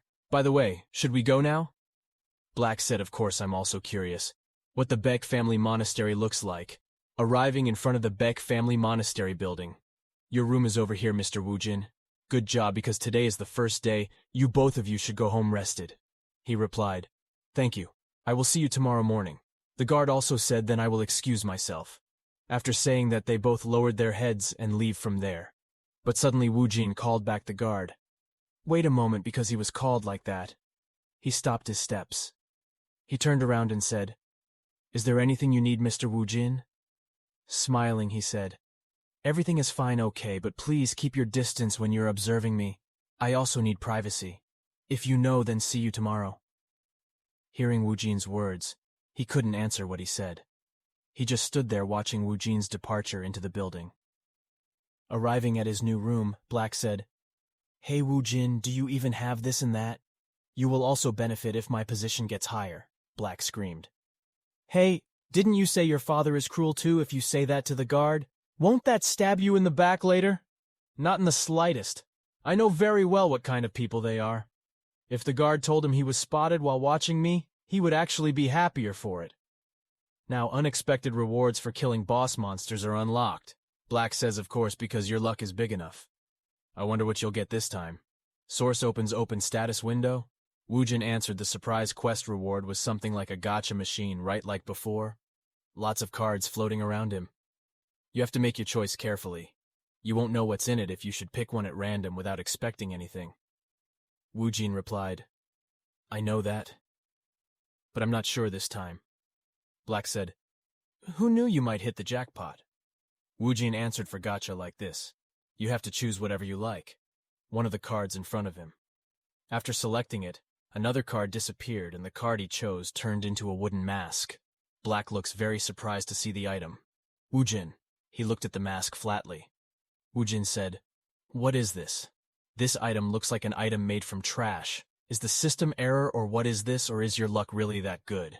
Seeing Black like that, Woojin asked, Why are you angry like that? Black uses water abrasion skill. See for yourself. See how extraordinary this item is. The item is named Great Transform Demon Mask, a mask worn by a unique assassin called the all-powerful Transformation Demon of the Empire. Its users can change the face of the body and even the color of this legendary ranking item. The user should be able to use mana. The user's special ability can transform into anyone he has seen. After seeing the item description, Woojin looked very surprised. He said this trash-like item was a legendary item. According to the description, I can even change my body. You won't be able to grow a few inches taller, but if for some reason, this item can change the color of your aura. This item is amazing. I can meet anyone if I want. Let's try this item. Woojin brought the item closer to his face. Black told Woojin to think about the image of the person to be imitated, as well as choose the color for the mana. Woojin thought the last person I saw today was Guard. I would choose light blue for his mana. Woojin's whole body glowed. Then after a while he transformed exactly like a guard. Woojin also wanted to look at himself in the mirror. Use your aura to see if the color changes or not. So Woojin immediately tried to extract mana from his palm, and this time the color changed to a light blue color, like he said earlier. Thanks, Blackstone. If I listen to you and be more careful, I won't get this item. I can't say that it's unrelated because it's the source of everything you learn. Woojin answered the source of the lesson? Black says you'll find out soon enough. But that's not a place you can go to right now. Focus on getting stronger, and about the mask. Looks like I'll be using it a lot otherwise. What's the use of hiding your identity as the son of a famous family? It's not like you're planning to commit any crimes whatsoever. Woojin took off his mask. He answered, Looks like I'll use it tomorrow. Black said. Huh. What are you using it for? A few moments passed after that. At this time, Woojin was facing his father. Patriot asked, I heard that you went to yesterday. Woojin said. Yes. Black said your father already knew you were gone, even though the guards weren't watching you. Woojin said to Black, Daddy has eyes and ears everywhere. It's possible that he got information from the Patria Association. I heard some interesting news. Did you bet there? Black said, Wow, what a small world to think he knew about that. Patriarch, without even lifting a finger, continued, What if he knew who you bet with? Jock the Fire family's youngest daughter, and you still bet with her? He replies, That's why I spent to make that bet. I want to show the youngest daughter of the Jade family who is actually the youngest son of the Good Sword family. Then explain why you hide your identity as a member of the Baek family. I never hid. He himself made the misunderstanding. But when he found out about my identity as a member of the Baek family, I wanted to know the expression on his face. Patria smiled. He said, Interesting. All right, I allow it. I will allow you to use everything available to the descendants of the Baek family sword. That means you must walk the Baek family path when needed. Use the sword surname Baek. You are also allowed to use the initial training base and the library. Hearing that, Woojin thought I finally reached the same starting point as the others. Woojin replied, Thank you, sir. Woojin stopped because he saw a new quest notification in front of him. The quest told Woojin to choose whether he would walk the path others walked or create his own. His condition of reaching 25 sword experience points with horizontal slash and sword draw, the quest acceptance benefits, and Woojin's physique would improve drastically. While the quest is in progress, the reward is 700 points, a title, and also the path of the sword itself. Woojin looked very surprised by the appearance of the quest. He thought, Why is there a quest at a time like this? Black says, If you have to choose one of them. You say now you are at the same starting point as the others, but actually your starting point is already different from the others. Things have been different since you met me, so you have to choose whether you will take the same path and situation as those bastards, or you will become a swordsman walking your own path. Woojin looked confused. He asked Black, What if I accept the quest and use another skill? Black replied, Of course the quest would fail. Stupid. Might say it's a stupid thing. Saw Woojin, who was silent. Without answering what he said, Dad said, Why don't you answer me, Baek Woojin? Do you refuse it? It's not like that. Woojin thought my father and brother and even my sister had become a monster. Is there any use for someone as untalented as me to try to catch up to them? No, of course not. Different method. I have to walk a different path. He accepted the quest. From now on, if Woojin uses any skill other than horizontal slash, he will fail the quest. It will increase drastically while the quest is in progress. He said, Excuse me, but is it okay if I say something? I've learned a lot while practicing alone. Is it possible if you give me more time to practice alone? The Patriots say, if you train properly under a great instructor, you should be able to grow faster, but you're wasting that opportunity just training alone. I want to practice alone. Patriot holds his chin. He says, Okay, but you have 2 months. After 2 months, I will test you. If you can't pass, that you will be punished. I can definitely attest to my opinion. A few moments passed. Manhua, who was practicing at his house, was practicing his fists by hitting a stand. But due to the blow being too strong, the stand that couldn't take the hit was broken. Her sister, who saw that behind her, said the stand was an expensive new product. Father will question about this. Without turning around, Yunhua answered, I'm not happy to talk so scram. Her brother said, Why are you so cold at the end of the day? Do you know why I came here? I have information about someone you are looking for. Hearing that, he immediately turned around and said, What? His brother replied that you immediately turned around after I mentioned information about him. Yes, I understand at your age that you're interested in love. Quickly, he tried to take the paper held by his brother while saying, Give me the paper. Her brother gave her the paper while answering, You haven't changed, yes. He then read the information about Woojin. After that said, Baek Woojin, turns out he is the same age as me. In a beautiful mountain path, with nature that is still very beautiful, thousands of years before the present day, a young man is shown who was locked up and paraded with many bodyguards. He was a thin, scruffy man with long hair named Chin-jun. He feels that he is the most unlucky transmigrator in history, because the owner of the original body he was using right now had just been accused of embezzling money from work, and the emperor of the kingdom sent him to the border as a manual laborer as punishment for him. Plus, instead of being sent back to the ancient times where only lacking in technology, he was sent to an era where gods and demons existed. An era where all humans have superpowers, even immortals. But Qinjun was only at the second layer of qi condensation, and the most elementary. Unfortunately, the soldiers parading him were at the fourth layer from which there was no hope for Qinjun to escape. He felt the world was very unfair to him. He should have a pleasant life, have superpowers, and be surrounded by many women like the main character in general. After traveling quite a distance from the royal capital, suddenly the guard stopped the carriage and opened the cage door. It turned out that they were ordered to finish off Qinjun, who was trash in the kingdom. Without further ado, they immediately beat Qinjun mercilessly, and even spat on him. And when Qinjun had reached his limit, the thing he had been waiting for had finally arrived. The cheat system that would change his life appeared for the first time. When the system is successfully activated, Qinjun gets a chance to get a god or devil randomly, and without further ado, Qinjun accepts the system and hopes that his god helper will come soon. Seconds after seconds felt very long, until finally, a nine-tailed fox demon came to help Qinjun, who was being choked and almost died. The soldier who saw the scene was immediately angry and prepared to kill them both. For your information, Daji is a nine-tailed god, who has a fifth-layer immortal cultivation level. She also possesses the divine fox technique, with her seductive body and loyalty rate of 90%. The system told them that when their loyalty dropped to 0%, they would betray their master. When Qinjun finished reading the details, he was shocked in disbelief because Daji could finish off the soldiers with one strike, because their difference was quite far. With just aura, Daji was quickly able to defeat all of them. He then destroyed the iron chains that bound her master, and on the sidelines there was one of the soldiers who was still alive and tried to escape from the two of them. But Daji swiftly stopped him. Because Qinjun was so annoyed with them, he asked not to kill him because Qinjun would do it. Despite his cowardly actions, Qinjun was able to kill him with a single fist, and he panicked himself because it was his first time killing someone. But thanks to that, now he understands that the system he has is similar to the system in the game world, where he will get bonus XP when he successfully fulfills a mission or kills someone he hates.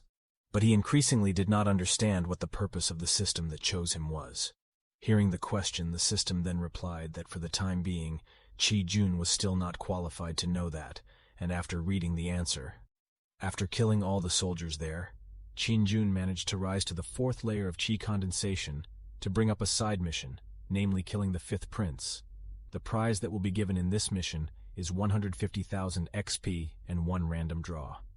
Plus, Qin-jun received the main story mission, in which he had to rule the kingdom of Raymond in the next 5 years. The prize is 500,000 XP and one random draw. However, if the main story mission fails, his host status will be revoked, and his life will end. Fortunately, Qin-jun had Daji, which boosted his confidence for the mission. Even Qin-jun began to dream of being able to summon super-strong gods like Sun Wukong, and even Neza, the Prince of Fire. After delusion, Qin-jun remembered one random draw and asked the system to open it, and the prize he received was an infinity gun, which was an infinite gun that fired based on its owner's ki. Without hesitation, Qin-jun immediately tried the gun, and the first trial shot managed to leave a deep hole, so Qin-jun was satisfied with the weapon. Daji, who saw the magic weapon, seemed curious and asked the master, "Why is his spear so short?" Qin-jun frantically explained the details of the weapon and clarified that the original weapon could extend. After that awkward moment, Daji then asked their purpose after this, and Qin-jun ridiculously invited her to find a place to take a bath.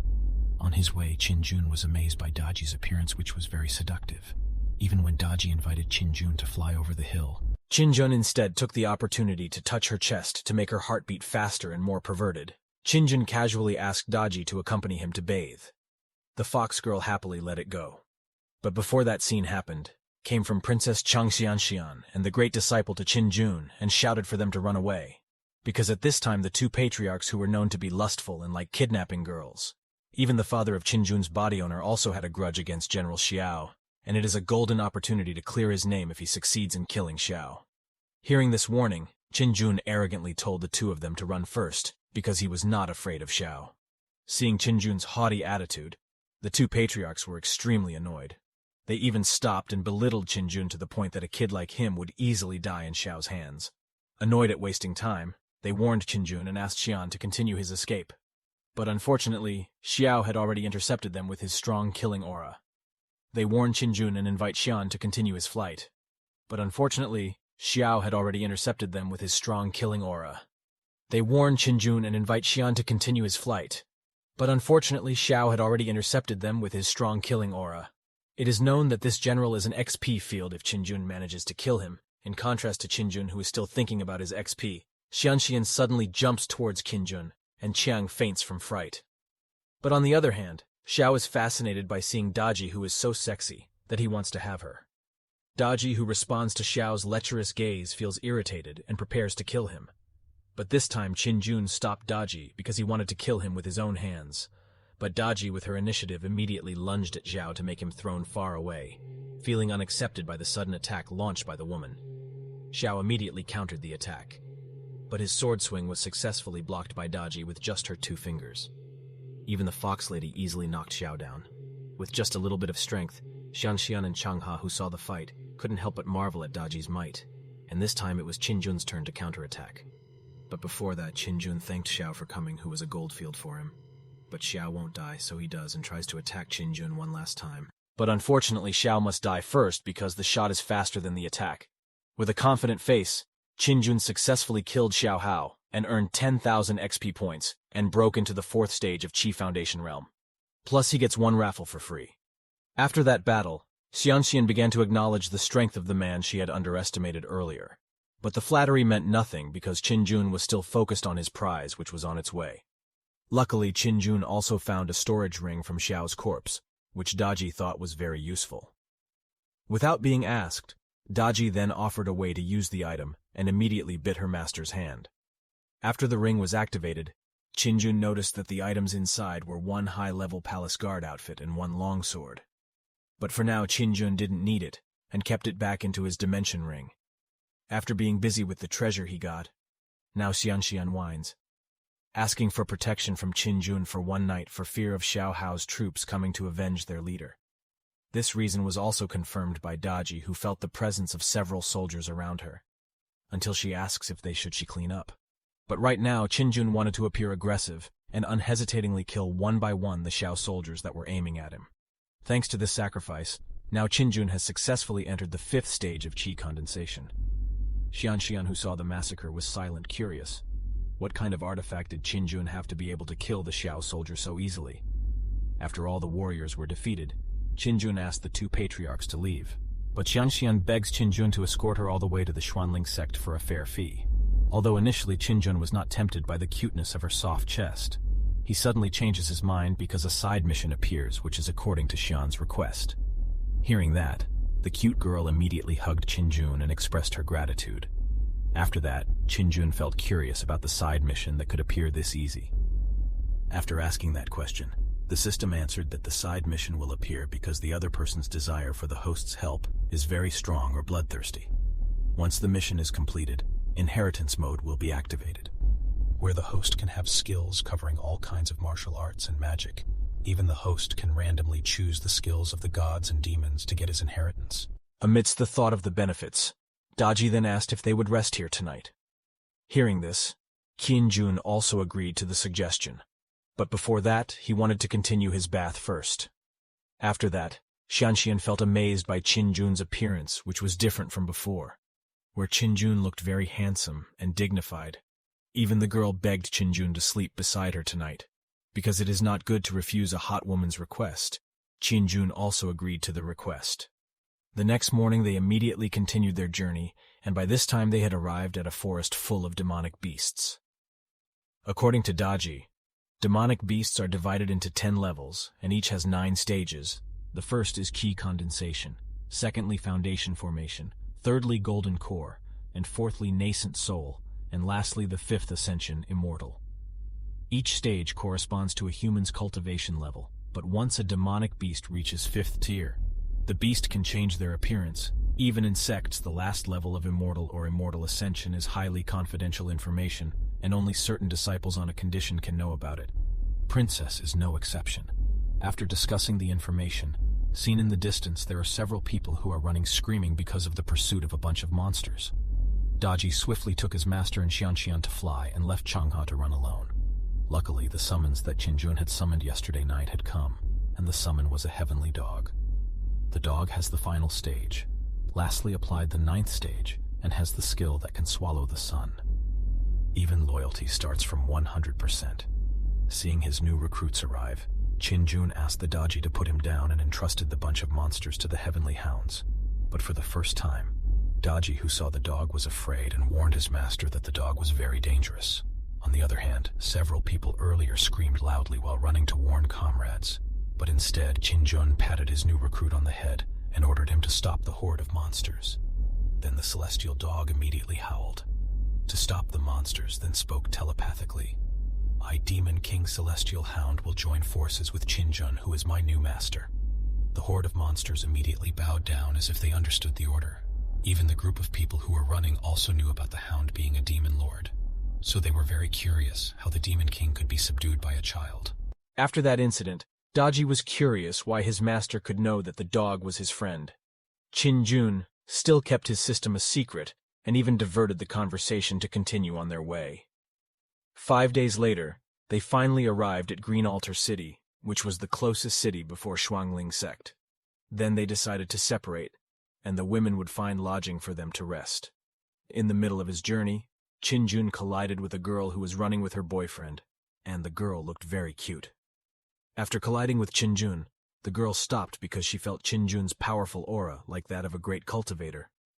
But the group of people teaching the girl focused more on the clothes worn by Qinjun, which were the clothes of the Imperial Guards.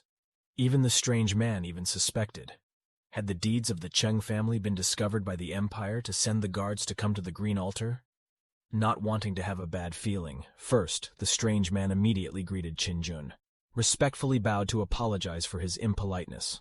Plus, as a token of his apology, that strange man would invite Qinjun to a banquet dinner so he could monitor him before reporting him to his father. Suddenly the system responded that Chen, who is the boyfriend of the girl who bumped into Qinjun, has a rare talent that can rule the world with integrity. Even his talent is able to fight against evil spirits. Qinjun immediately turned his head towards Suli, who was a goldfield for him. Thanks to Qinjun's help, Suli also expressed her gratitude for helping stop the previous freak, and she promised to repay the favor in the future. Hearing this, Qinjun immediately expressed his intention by inviting Suli to become his personal staff. Hearing this invitation made Suli speechless and shocked, especially when you hear the seduction of a big prize. Hearing the invitation made Suli speechless and shocked, especially when you hear the seduction of a big prize. Hearing the invitation made Suli speechless and shocked, especially when you hear the seduction of a big prize. On the other hand, in the Cheng family, it looked like their leader was in a rage when he heard the news that Imperial Guards were coming to the Green Altar City. Even he was very annoyed with the previous freak who was his child. The outrage was based on the fact that his son was tricked, because the Imperial Guards were not allowed to leave the royal capital. Hearing this information, Putra immediately apologized for his mistake, then asked, who was the figure disguised as an Imperial Guard? Then he thought and guessed that if it was possible, it was the third Prince Qinjun, who was sent to the border for forced labor by the Imperial Guards.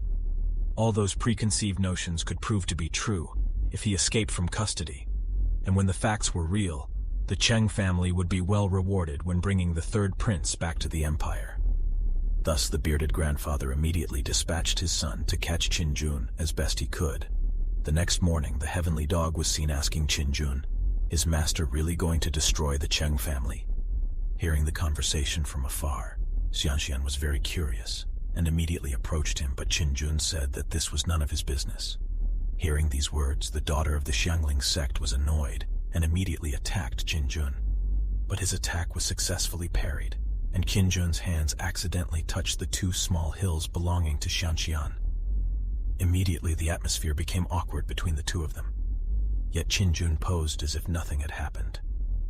Fortunately, the situation immediately changed because of the presence of Daji, who had just woken up from his sleep.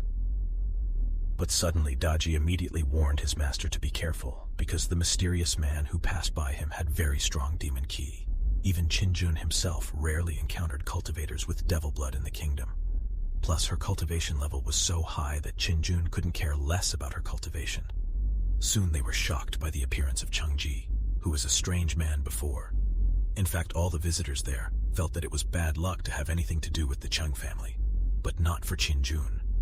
Just like before, when he first saw Daji and Xianxian, he immediately failed to focus and wanted to have them. Without saying much, Cheng Ji immediately sent his men to arrest Qin Jun, but Daji angrily throws them all away, being unqualified to fight his master. After being treated so harshly, the eldest son of the Cheng family felt humiliated and angry, destroyed the Cheng family. This mission was the one that Qin Jun had been waiting for, and without hesitation, he immediately shot Cheng, who was cursing in front of him. On the other hand, seeing the yellow artifact used by Qin Jun made a mysterious figure with a demonic aura want to seize it. After that incident, Qin Jun ordered his members to take care of Cheng's corpse and immediately rushed to destroy Cheng's family at this moment. Even though Cheng Ha had warned him not to make trouble with the Cheng family, Qin Jun didn't hear of this and still went over to Cheng. Qin Jun's decision grew even more when he saw that Cheng's family life looked prosperous, because it was obtained from the spoils of the weak people in the city. But before they entered the Chang residence, several soldiers prevented them from crossing the boundaries of the Chang residence. Hearing this chatter, Qin Jun asked Daji to throw Chengji's corpse away, so the guards immediately reported it.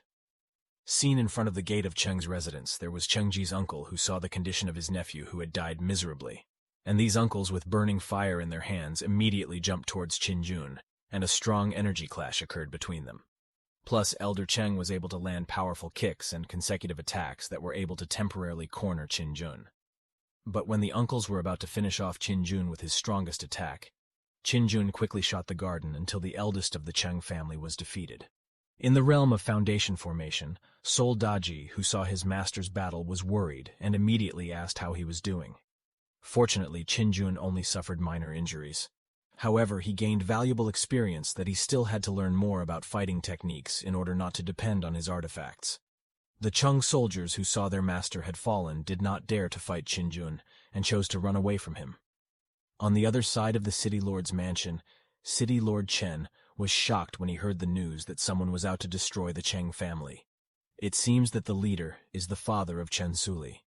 After that, Suli then asked her father to gather information about crimes committed by the Cheng family in order to help the third prince, Qin Jun the savior. On the other hand, hearing reports that an intruder had managed to defeat the chairman and his son, he was so angry that he immediately shot towards Qin Jun.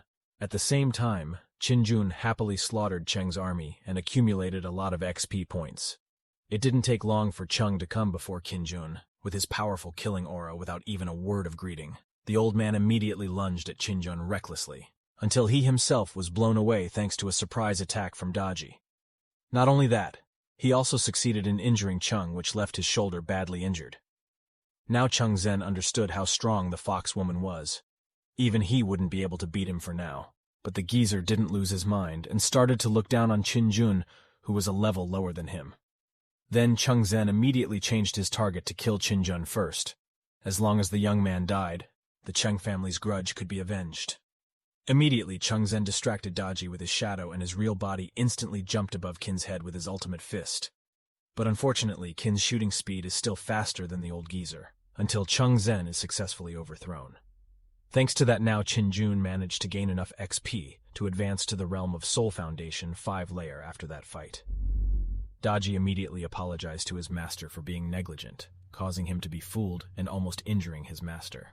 But with a sweet smile, Qin Jun gently stroked Daji's head and said that Daji doesn't need to worry so much, because sooner or later Qin Jun will also have to be able to face danger alone. After the death of Cheng Zhen, Qin Jun gave his remaining men a chance to escape, as he would burn down Cheng's entire residence. Some residents who have seen the destruction of the Cheng family are happy. Finally, they can now live quietly in the city. After Qin's side mission was completed, not long after the city lord arrived, and they bowed down to welcome the arrival of the third prince, while expressing his gratitude for cleaning up the parasite in the city. Xianxian and Cheng Ha, who just found out the information, were shocked that the person they were following was the third prince of the empire. Shortly after, Suli then read aloud the crimes of the Cheng family over the years, in which some of the victims' families were relieved at Cheng's downfall. After hearing all that, Qin Jun felt happy because he could help exterminate the parasites in the city. But unfortunately, Qin Jun had to continue their journey, and it was time for them to part ways. They then parted ways with cheers full of happiness sending him off. Now Qin Jun is determined to become stronger, so he can finish off the hyenas that are bothering the kingdom now. Qin Jun began to be ambitious to lead the kingdom towards peace and prosperity. 2 days later, Qin Jun and company arrived at the sect where it was truly beautiful, just like the cultivation world in a game. After arriving there, the side mission to escort Xianxian was automatically completed, so Qin Jun got 5,000 XP points and a chance to get an inheritance. On the other hand, Qin Jun had already broken through to the 6th level of Soul Foundation. He thought the mission of delivering 2 burdens from the Shuanglin sect was well worth the reward the system gave for it. Qin Jun immediately intended to separate from them. However, Xianxian detains Qin Jun and asks him to stay here all night. Moreover, Xianxian said that his father had already prepared a gift for him in gratitude. Hearing this, Qin Jun couldn't refuse the fortune, especially according to Daji. Xianxian's offer was still better than sleeping in the forest. Feeling his position taken away by Qin Jun, felt annoyed and intended to get back at him when he entered the sect. On his way, Qin Jun asked Xianxian to hide his real identity, including to his father. Hearing that, Xianxian then asked the truth and rumors about the third prince's abdication. Hearing this question, Qin Jun confirmed the rumors. But Xianxian needn't worry about it, for he would deal with it as quickly as possible. Because as long as he still has Xiao's head, his father won't dare to belittle him, and this time Qin Jun will definitely come back with his strongest version. After stepping into the sect, Xianxian immediately shouted of his return and asked for a room for his friends to stay here. Then the old man at the receptionist asked Qin Jun's identity first, but Qin Jun was reluctant to answer. Fortunately, Kanha also helped convey that the guests were Princess Xianxian's savior and her. After hearing that, the old man immediately ordered his employee Xiao to take them to his room. That night, Xianxian also parted ways with Qin Jun and continued their meeting the next morning, not forgetting that Qin Jun seduced Daji so he could sleep with her. But Daji refused the request because his master now has a new bedmate, namely Xian, the heavenly dog. Hearing this, the dog is so happy that he can't wait to sleep with his master. But what happened that night, they all slept separately. Inside his room, Qin Jun then accessed his system and wanted to unlock his inheritance skill. Inheritance skills consist of 7 classes, including Ordinary Class, Spiritual Earth Heaven, Immortal Defense, and Holy. Each class consists of 3 parts. There are Inferior, Medium, and Superior. Without waiting for a long time, Qin Jun immediately took the prize, and what Qin Jun got was a skill from Martial. Suddenly, a golden light immediately shone on Qin Jun, and a violent thunder instantly struck Qin Jun's room. On the other hand, the Xianxian and the sect master simultaneously saw the thunder. Even the sect master guessed that one of his disciples could break through a golden core with such a large thunder turbulence. Even when they came out, a gust of powerful energy from the lightning was able to stop them. Xianxian and Kanha summoned everyone to activate the turbulence formation defense. After that incident, the entire sect held an impromptu meeting in which to find out which of its disciples had broken through to the golden core. But none among them had managed to enter the golden core realm. Then Changha guessed maybe the figure was Qin Jun or his friends. Kang Tianyu immediately felt irritated, because to stop the catastrophe they had used up the spirit stones consumed to create a protective formation that was worth the entire sect's expenditure in a year. And if that guess was correct, Kang Tianyu felt at a loss, so he immediately asked them to summon Qin Jun at this time too, but his daughter immediately refused to comply with the order since they were currently resting. Xianxian also doesn't want to take the risk that even assassins like Xiao are easily defeated, including the Cheng family incident. So if the Xiangli sect has bad relations with them, the Xiangli sect's future is in danger. Immediately, Xianxian begged her father to calm down and continue this matter the next day, due to a request from her daughter. The next day, Xianxian immediately picked up Qin Jun and asked him if he had broken through to the Golden Core, and explained last night's disaster in detail. Hearing that, Qin Jun felt confused because Qin Jun did not break through to the Golden Core realm. But inside, Qin Jun's heart seemed to wake up and asked himself, does receiving supernatural power also trigger a disaster? Daji, who understood that incident, could only smile happily from afar because his master was able to master supernatural power inheritance at such a young age. Qin Jun decided to meet his father and asked Xianxian to accompany him. After they entered the meeting room, one of his best students named Xiao looked cynical when he saw Qin Jun for the first time. Hear her say, Qin Jun immediately stopped and told Zio that he was only a Soul Foundation realm cultivator. Then matter-of-factly asked Qin Jun, was he the one who caused the disaster last night which caused huge losses to the Xiangli sect? Before answering the question, Qin Jun first bowed, which made Xianxian's worry about Qin Jun's anger slightly lessened. But Qin immediately threw a tantrum, saying, "Is this price worth your daughter's life?" Qin said. Hearing this made Xianxian shocked. Even Kung Tianyu was speechless.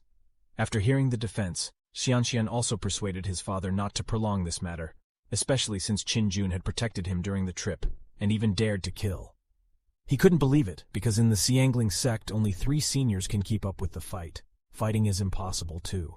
A 6 Fate Soul Foundation realm brat was able to kill a gold core realm cultivator. Then Xian whispered to his father that Kadaji was an immortal-level cultivator which in order to kill Xiao had to be able to master it. When knowing this, the Tianyu felt tremble. Why can such a great cultivator pay a visit to the kingdom? At the same time, Daji, who was getting annoyed at the meeting, immediately released his aura and said, "My master has already paid for his actions. If you guys still don't accept, then..." But before the sentence was finished, Qin quickly calmed down Daji and apologized for his temper. Not wanting to make matters worse for his sect, he quickly closed the meeting and forgot all the trouble at hand. But before Qin left and continued on his journey, Zhao challenged Qin under the guise of sparring. Soon a side mission appeared in which Qin was required to defeat the smartest student in the Xiangli sect. Without hesitation, Qin immediately accepted the challenge and asked if he was allowed to use magic weapons. Fortunately, Zhao agreed to these terms, and soon they headed for the blind or the fighting arena. There were already a lot of people who wanted to watch the match.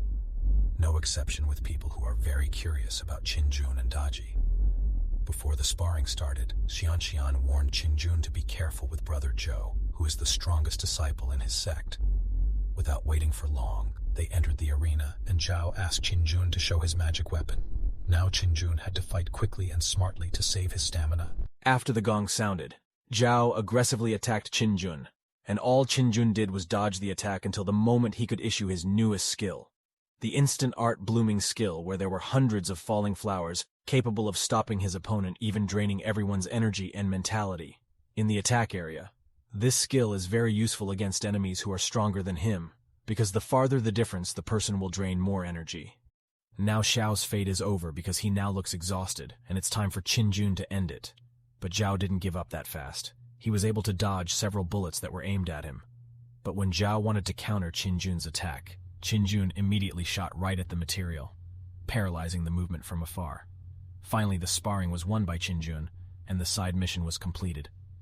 After the sparring was over, Qin did not forget to praise Zhao, who was a fairly strong fighter. Qin then came down from the arena and approached Xian to say goodbye. Because the further the difference, the person will drain more energy. Now Xiao's fate is over, because he now looks exhausted, and it's time for Qin to end it. But Zhao didn't give up that fast. He was able to dodge several bullets that were aimed at him. But when Zhao wanted to counter Qin's attack, Qin immediately shot right at the material, paralyzing the movement from afar. Finally, the sparring was won by Qin, and the side mission was completed.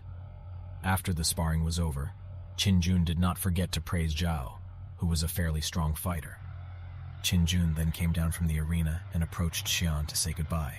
Because the further the difference, the person will drain more energy. Now Xiao's fate is over because he now looks exhausted, and it's time for Qin to end it. But Zhao didn't give up that fast. He was able to dodge several bullets that were aimed at him. But when Zhao wanted to counter Qin's attack, Qin immediately shot right at the material, paralyzing the movement from afar. Finally, the sparring was won by Qin, and the side mission was completed. After the sparring was over, Qin did not forget to praise Zhao, who was a fairly strong fighter. Qin then came down from the arena and approached Xian to say goodbye. But Zhao didn't give up that fast. He was able to dodge several bullets that were aimed at him. But when Zhao wanted to counter Qin's attack, Qin immediately shot right at the material, paralyzing the movement from afar. Finally, the sparring was won by Qin, and the side mission was completed. After the sparring was over, Qin did not forget to praise Zhao, who was a fairly strong fighter. Qin then came down from the arena and approached Xian to say goodbye. But Zhao didn't give up that fast. He was able to dodge several bullets that were aimed at him. But when Zhao wanted to counter Qin's attack, Qin immediately shot right at the material, paralyzing the movement from afar. Finally, the sparring was won by Qin, and the side mission was completed. After the sparring was over, Qin did not forget to praise Zhao, who was a fairly strong fighter. Qin then came down from the arena and approached Xian to say goodbye. Qin did not forget to praise Zhao, who is a fairly strong fighter. Qin Jun then came down from the arena and approached Xian to say goodbye. Qin Jun did not forget to praise Zhao, who is a fairly strong fighter. Qin Jun then came down from the arena and approached Xian to say goodbye. However, one of the sect higher-ups tried to restrain him, but he gave orders to let them go. The higher-up was annoyed that he had injured his senior disciple, but according to him, Zhou's injuries were not serious. Even though the technique used by Qin Jun was a high-rank technique, his cultivation level was too low to use his full power. Zhao has also been winning all year, so this could be a good lesson for him. Before leaving the Shuangling sect accompanying Qin Jun to say goodbye, the princess even tried to seduce him into coming with her. But Qin Jun's request resolutely refused, so that Xian wouldn't get into too much trouble. Finally, they separated, and Qin Jun continued on his way.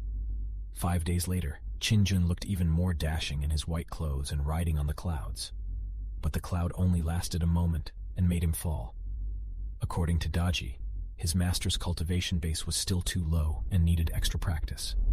Shortly after Qin Jun fell, the Celestial Hound detected a fight around here, and Qin Jun intended to check there. Already seen dozens of corpses of soldiers in blue clothes lying on the ground, and some of them were still defending against the combination of soldiers in red clothes, which all had high cultivation stages, comparable to royal bodyguards. That conflict occurred because the Yan family had offended its master, which was the 5th prince of the kingdom, for that bloodsword guard sent by their master to slaughter the entire family. Having eavesdropped on the conversation made Qin Jun inevitably have to intervene in the conflict, because sooner or later he would also have to deal with Qin Jun, the 5th prince. Just before the bloodsword warriors massacred the Yan family, Qin Jun also appeared and killed one soldier there to change the mood. But that incident did not make the bloodsword warriors flinch. In fact, it triggered Qin Jun to get a side mission, namely to destroy soldiers and get 2,000 XP points. Without further ado, Qin Jun sadistically immediately killed them all, leaving only one team leader. But before Qin Jun finished off the man, he still dared to threaten Qin Jun, and even mentioned who their boss was, so that Qin Jun would be scared. After saying at length, Qin Jun immediately shot the man and completed his mission. After that, the family leader immediately saluted his savior, and did not forget to ask his name. Upon knowing it, it dawned on him that the young man before him was the 3rd prince who had abdicated the throne recently. With a charismatic smile, Qin Jun confirmed the fact, and now he will come back and take what is rightfully his. Still in the same place, Qin Jun suddenly recalled the incident that the emperor originally intended to secretly expel him to the border. But when he was escorted, everyone in the capital saw him. Even he humiliated him by telling everyone it was not his corruption. This act was none other than to overthrow Qin Jun and target Nan Yuxin, the son of General Nang Ning, who has a marriage contract. Qin Jun has a gentle and beautiful appearance. In fact, she is one of the most beautiful women in the Qian kingdom. As long as Qin Jun could marry, the kingdom could belong to his return to the Yan family, who still paid their respects to Qin Jun. Qin Jun immediately set to act normal. Because he hasn't cleared his name yet, there's no need to be too respectful. Qin Jun didn't forget to ask why the Yan family offended Qin Jun. It is known that Qin Jun wants the Yan family's business association, which is a well-known local association in the kingdom. That is, the business association's business association generally collects goods from family merchants and individuals to set up an auction venue to share profits. After hearing that story, Qin Jun was even more curious about why they didn't pay bodyguards to protect him. Then said that when monks or soldiers heard that they had offended the 5th prince, automatically, no one would dare to defend him. Now everyone in the cultivator world knows that Qin Jun is even recognized as the next emperor. On the other side of the Yan family, only an old and weak man remained. For that, Qin Jun plans to monitor it. Suddenly, the system pops up and gives a side mission notification, which is to conquer a good business association with a prize of 4,000 XP points and 1 random lottery. After reading that, Qin Jun immediately emphasized that the Yan family would not be able to survive in the kingdom if he refused help from him. Qin Jun said that the 5th prince is his mortal enemy, and the enemy of my enemy is my friend, while promising when he was done clearing his name, he would support the Yan family with his integrity. Hearing those words, Yanmobi looked touched while expressing his gratitude. On the other side of the 5th prince's palace, the leader of the Blood Swords arrived, who reported that they had killed half of the Yan family. But some managed to escape, including those who and his wife, the soldiers they sent to look for Yanmobi, also never returned. Hearing the report, Qin Jun immediately asked which family was secretly helping them. Immediately, the fifth prince had someone trace the whereabouts of the Mobi and temporarily rested the Blood Swords team until his next order. A few days later in the Qinghu royal capital, it was seen that Qinjun, Daji, and the others had entered the capital. Qinjun planned to appear at the right time and restore his princely status. Then the car conveyed important information that 9 days from now, an emissary from the kingdom would be visiting the capital, and that was the perfect moment to appear.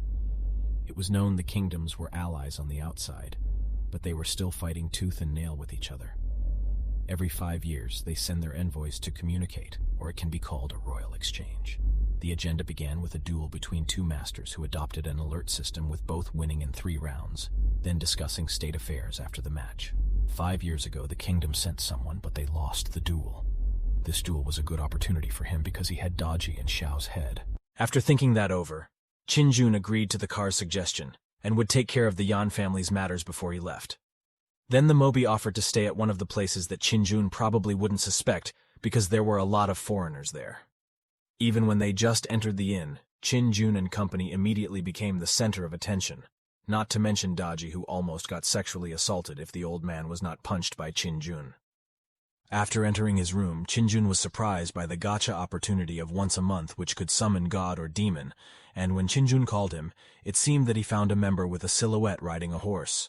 Not to mention Daji, who almost got sexually assaulted if the old man wasn't punched by Qinjun.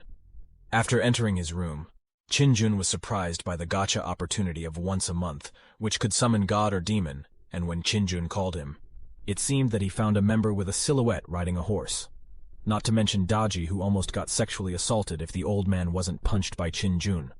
After entering his room, Qinjun was surprised by the gotcha opportunity of once a month which could summon god or demon, and when Qinjun called him, it seemed that he found a member with a silhouette riding a horse. Inside the palace, the prince has received a report that the car is staying overnight. But Qingyu couldn't do anything because according to his father's orders, don't even have anything to do with that place. Finally, the prince let them in there for a while, and told the soldier to wait until they came out before killing him. The most important thing now is Qinjun has to think about the duel between the two countries for the next 9 days because he was asked by his father to be the team leader. If his performance is good, his reputation will also rise, and vice versa. The next day, Qinjun was seen waiting for the figure he summoned, even thinking the silhouette in the distance was his new member. But when the silhouette got closer, it was Jin Yu. When he saw the fifth prince coming, Qinjun panicked and hid behind Daji beforehand, because it wasn't time for him to show his face yet. Fifth prince's purpose in coming to visit was none other than to find out the innkeeper's whereabouts of the car. Even when the owner chose not to share the visitor's information, the leader of the Blood Swords immediately released his murderous aura, causing all the visitors there to prepare for battle. Then firmly the owner asked, "If you want to make trouble at my inn," said the owner of the place. Qinjun immediately laughed and apologized for his joke. Seeing the incident, all visitors to the inn immediately tested it, even from the Holinami sect. The girl was embarrassed that she had brought him to practice just because of his princely status. Then everyone was shocked by the presence of Guan Yu's figure. For some reason, the knight came and shouted loudly. Asked where his master was, the demon god that Qinjun managed to summon was the second master Guan of the human race. He was a warrior of the 9th stage of the void transformation level with a loyalty rate of 80%. After seeing Guan Yu's figure, Qinjun was immediately captivated and thought if he could recruit him, the royal duel would definitely be won by him. But when he tried to say hello to Guan Yu, the summoner had Jun reply with a sneer, and finally Qinjun came home empty-handed. For now, even Saint of Nangming could only watch in the distance and wait for his next destination. Of the great night, then Guan Yu walked slowly towards Qinjun, and immediately knelt down apologizing for the delay. Suddenly, everyone did not expect. How could such a strong person submit to being held by a young child? Qinjun, who received that behavior, could only grin happily. On the other hand, Yu Fenghua was stunned when he saw that Qinjun's cultivation had already reached the 6th foundation formation stage at such a young age. After saluting, Qinjun immediately made Guan Yu stand up and then introduced Daji and Xianxian. Not forgetting that Qinjun asked the maids to bring the best food to welcome his new family. Even the innkeeper greeted Qinjun directly at the table because he was honored to have such a strong warrior. There were some visitors also greeted and introduced Qinjun. Qinjun, who received that behavior, could only grin happily. On the other hand, Yu Fenghua was stunned when he saw that Qinjun's cultivation had already reached the 6th foundation formation stage at such a young age. After saluting, Qinjun immediately made Guan Yue stand up and then introduced Daji and Xianxian. Not forgetting that Qinjun asked the maids to bring the best food to welcome his new family. Even the innkeeper greeted Qinjun directly at the table because he was honored to have such a strong warrior. There were some visitors also greeted and introduced Qinjun.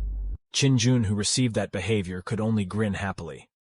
On the other hand, Yu Fenghua was stunned when he saw that Qinjun's cultivation had already reached the 6th foundation formation stage at such a young age. After saluting, Qinjun immediately made Guan Yue stand up and then introduced Daji and Xianxian. Not forgetting that Qinjun asked the maids to bring the best food to welcome his new family. Even the innkeeper greeted Qinjun directly at the table because he was honored to have such a strong warrior. There were some visitors also greeted and introduced Qinjun. After saluting, Qinjun immediately made Guan Yue stand up and then introduced Daji and Xianxian. Not forgetting that Qinjun asked the maids to bring the best food to welcome his new family. Even the innkeeper greeted Qinjun directly at the table because he was honored to have such a strong warrior. There were some visitors also greeted and introduced Qinjun. After saluting, Qinjun immediately made Guan Yue stand up and then introduced Daji and Xianxian. Not forgetting that Qinjun asked the maids to bring the best food to welcome his new family. Even the innkeeper greeted Qinjun directly at the table because he was honored to have such a strong warrior. There were some visitors also greeted and introduced Qinjun. On the other hand, Yu Fenghua, who has been observing Qinjun, has been attracted to him and wants to invite Qinjun to join the Nongming sect. That moment of the day instantly spread throughout the capital and became a trending topic among cultivators, with the young cultivators' rumors. The news made Qinjun curious and asked his people to investigate, but they didn't get any significant information and only a strange picture of Master Jun's figure. The next morning, for some reason, a woman named Nam suddenly made a fuss, just because she was curious about Master Jun's figure. Hearing the commotion, Qinjun immediately got up and looked down to see who was looking for him. When Qinjun knew that Nan was coming, Qinjun immediately fell into deep thought, because the original owner of this body used to be the punching bag of Nan. The reason is none other than the girl is not satisfied with her marriage contract. Now Qinjun has to hide his identity, so as not to be found out. Fortunately, Daji woke up from his sleep, which is the biggest object of racing for now. After waiting for a long time, Qinjun finally approached Nan with a veil covering her face. Then Qinjun asked what was the reason he was looking for her. Nan immediately conveyed her destination where she wanted to duel, and without warning, Nan immediately lunged at Qinjun with her aura palm. But the attack was too slow that Qinjun was able to dodge it without moving from his spot. Not wanting to give up so easily this time, Nan attacked Qinjun with his fist, and the girl's fist was held unscathed. The situation immediately reversed, where Qinjun immediately locked Nan's hand, which made him unable to move. Qinjun immediately released Nan after he gave up. It turned out that the girl was just curious about how strong Master Jun was. After that, Qinjun told Nan to leave the inn while ignoring his ramblings. The response he showed earned praise from the Mobi when his master calmly faced Nan's provocation. Back to the room where Qinjun finally could breathe a sigh of relief after escaping from Nan, but Daji with a cute face asked his master to return the clothes he was wearing. Soon Qinjun was kicked out of his room after failing to seduce Daji, and Tian, the heavenly dog, asked his master, "Is master a fan of female breasts?" said the dog. Qinjun gallantly answered, "Of course." Time was finally running fast, and it was already night. Before going to sleep, Qinjun received a notification that the side mission is mastering the business association and getting 4,000 XP points and getting a raffle prize. It seems that after the Mobi saw Qinjun's attitude this morning, he finally truly surrendered his fate to the system. Then raffle the prizes that Qinjun will get. And luckily this time he gets the Dragon Soul Silver Spear, which is a weapon from the Sea Dragon Palace in eastern China.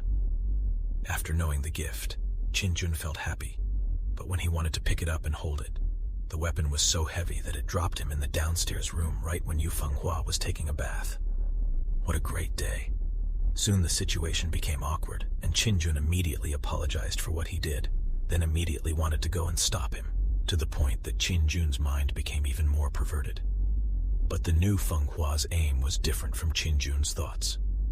He stopped him, but he wanted to invite Qinjun to join the holy sect with Qinjun's current talent and the training of the 12 elders with the void transformation rail in the sect.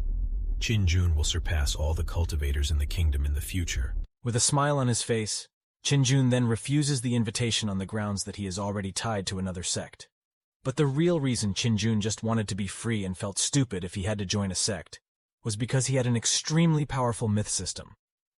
Hearing this rejection made him wonder which sect had recruited such a powerful cultivator. Even Manhua wanted to send people to specially investigate it.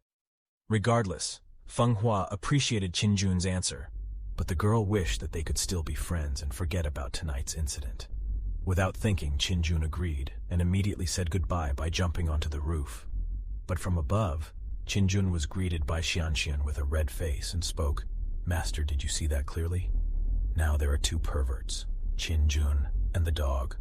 Upon seeing Xianxian's response, Qin immediately hit the dog and asked him to immediately call someone to fix the floor. Inside, Qin mind was thinking about suspending his training with the dragon spear and waiting for his identity to recover first. The next day, the Mobi immediately reported the latest rumor to Qin, that the envoy from the kingdom had arrived. They sent 3 mortal-level warriors, and if the news is true, then the kingdom is sure to lose. Hearing that made Qin think hard, because the kingdom only had 1 mortal warrior, and it seemed that Qin had to put Daji and his friends to win the competition.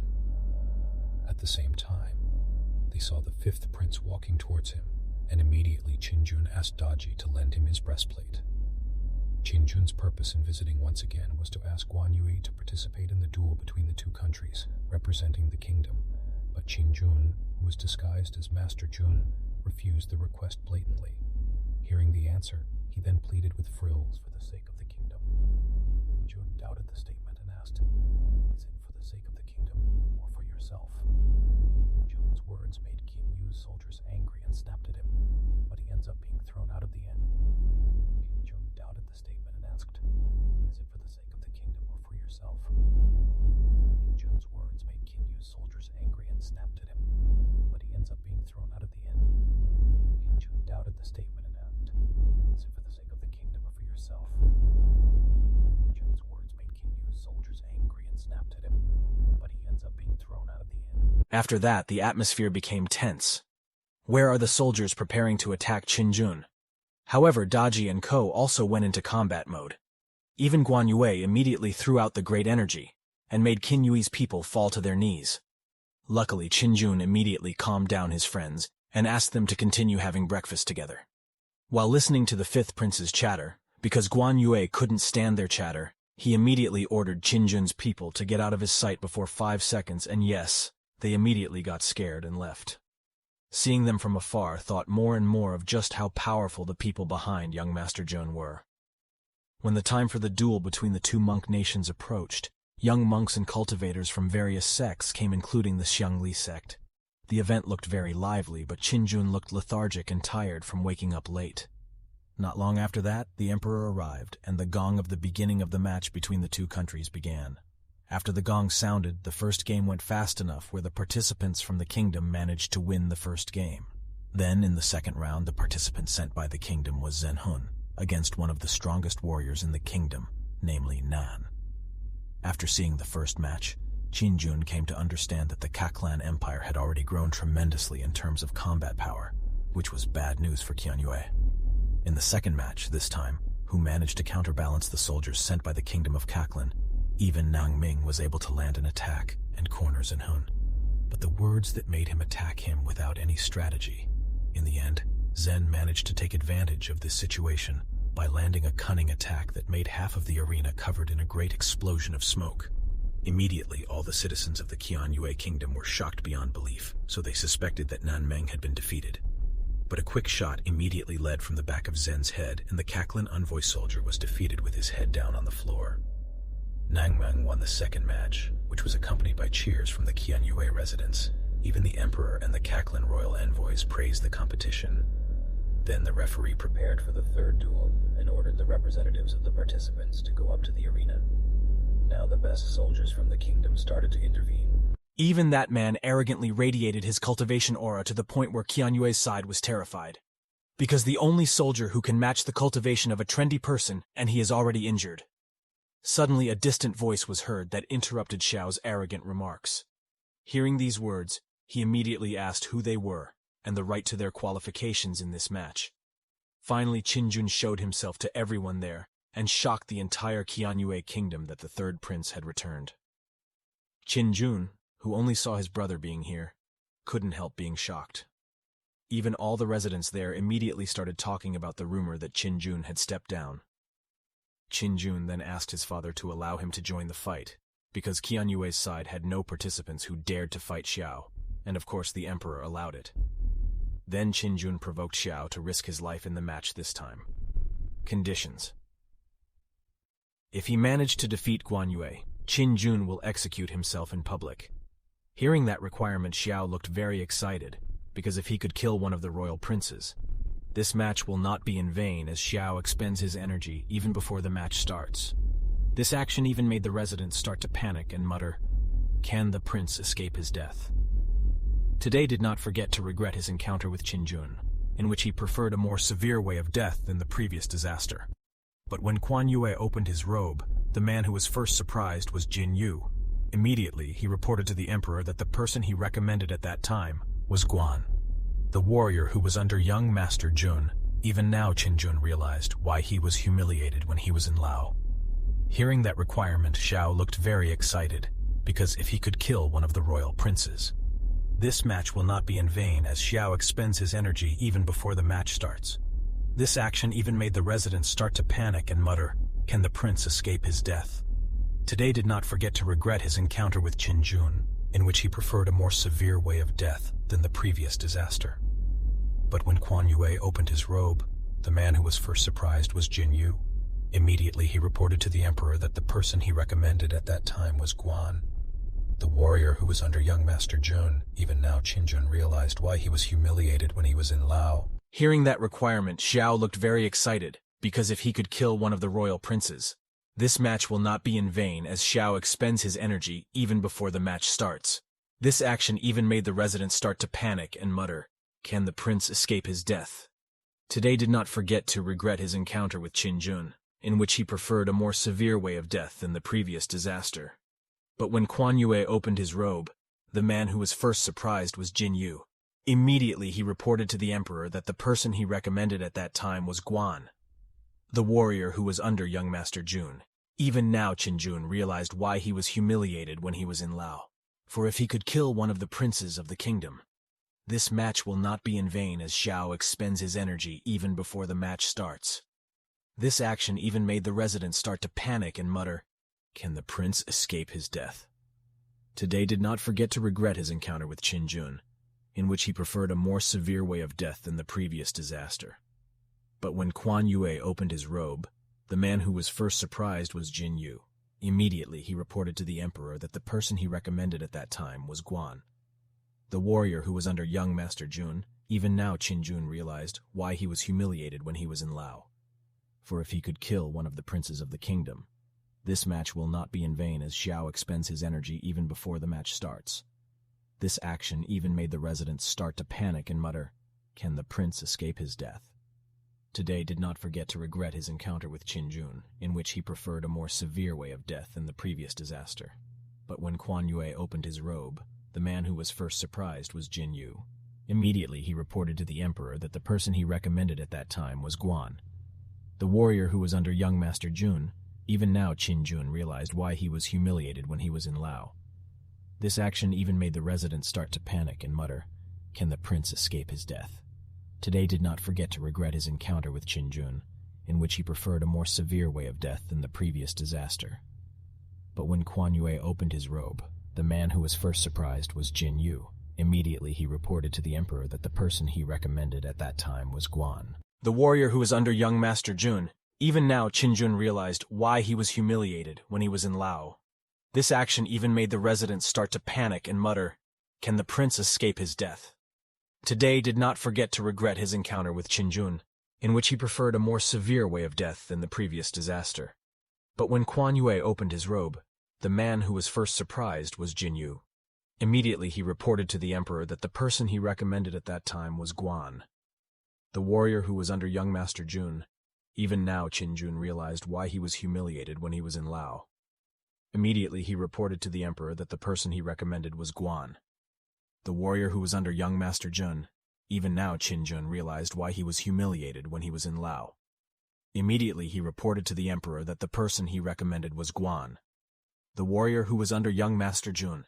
Even now Qin Jun realized why he was humiliated when he was in Lao. But a different response was shown by the emperor. He just laughed out loud at the commotion caused by his third child. But he was sure that the match this time would be won by Qin Jun. Back to the arena where now Xiao and Guan Yue are facing each other.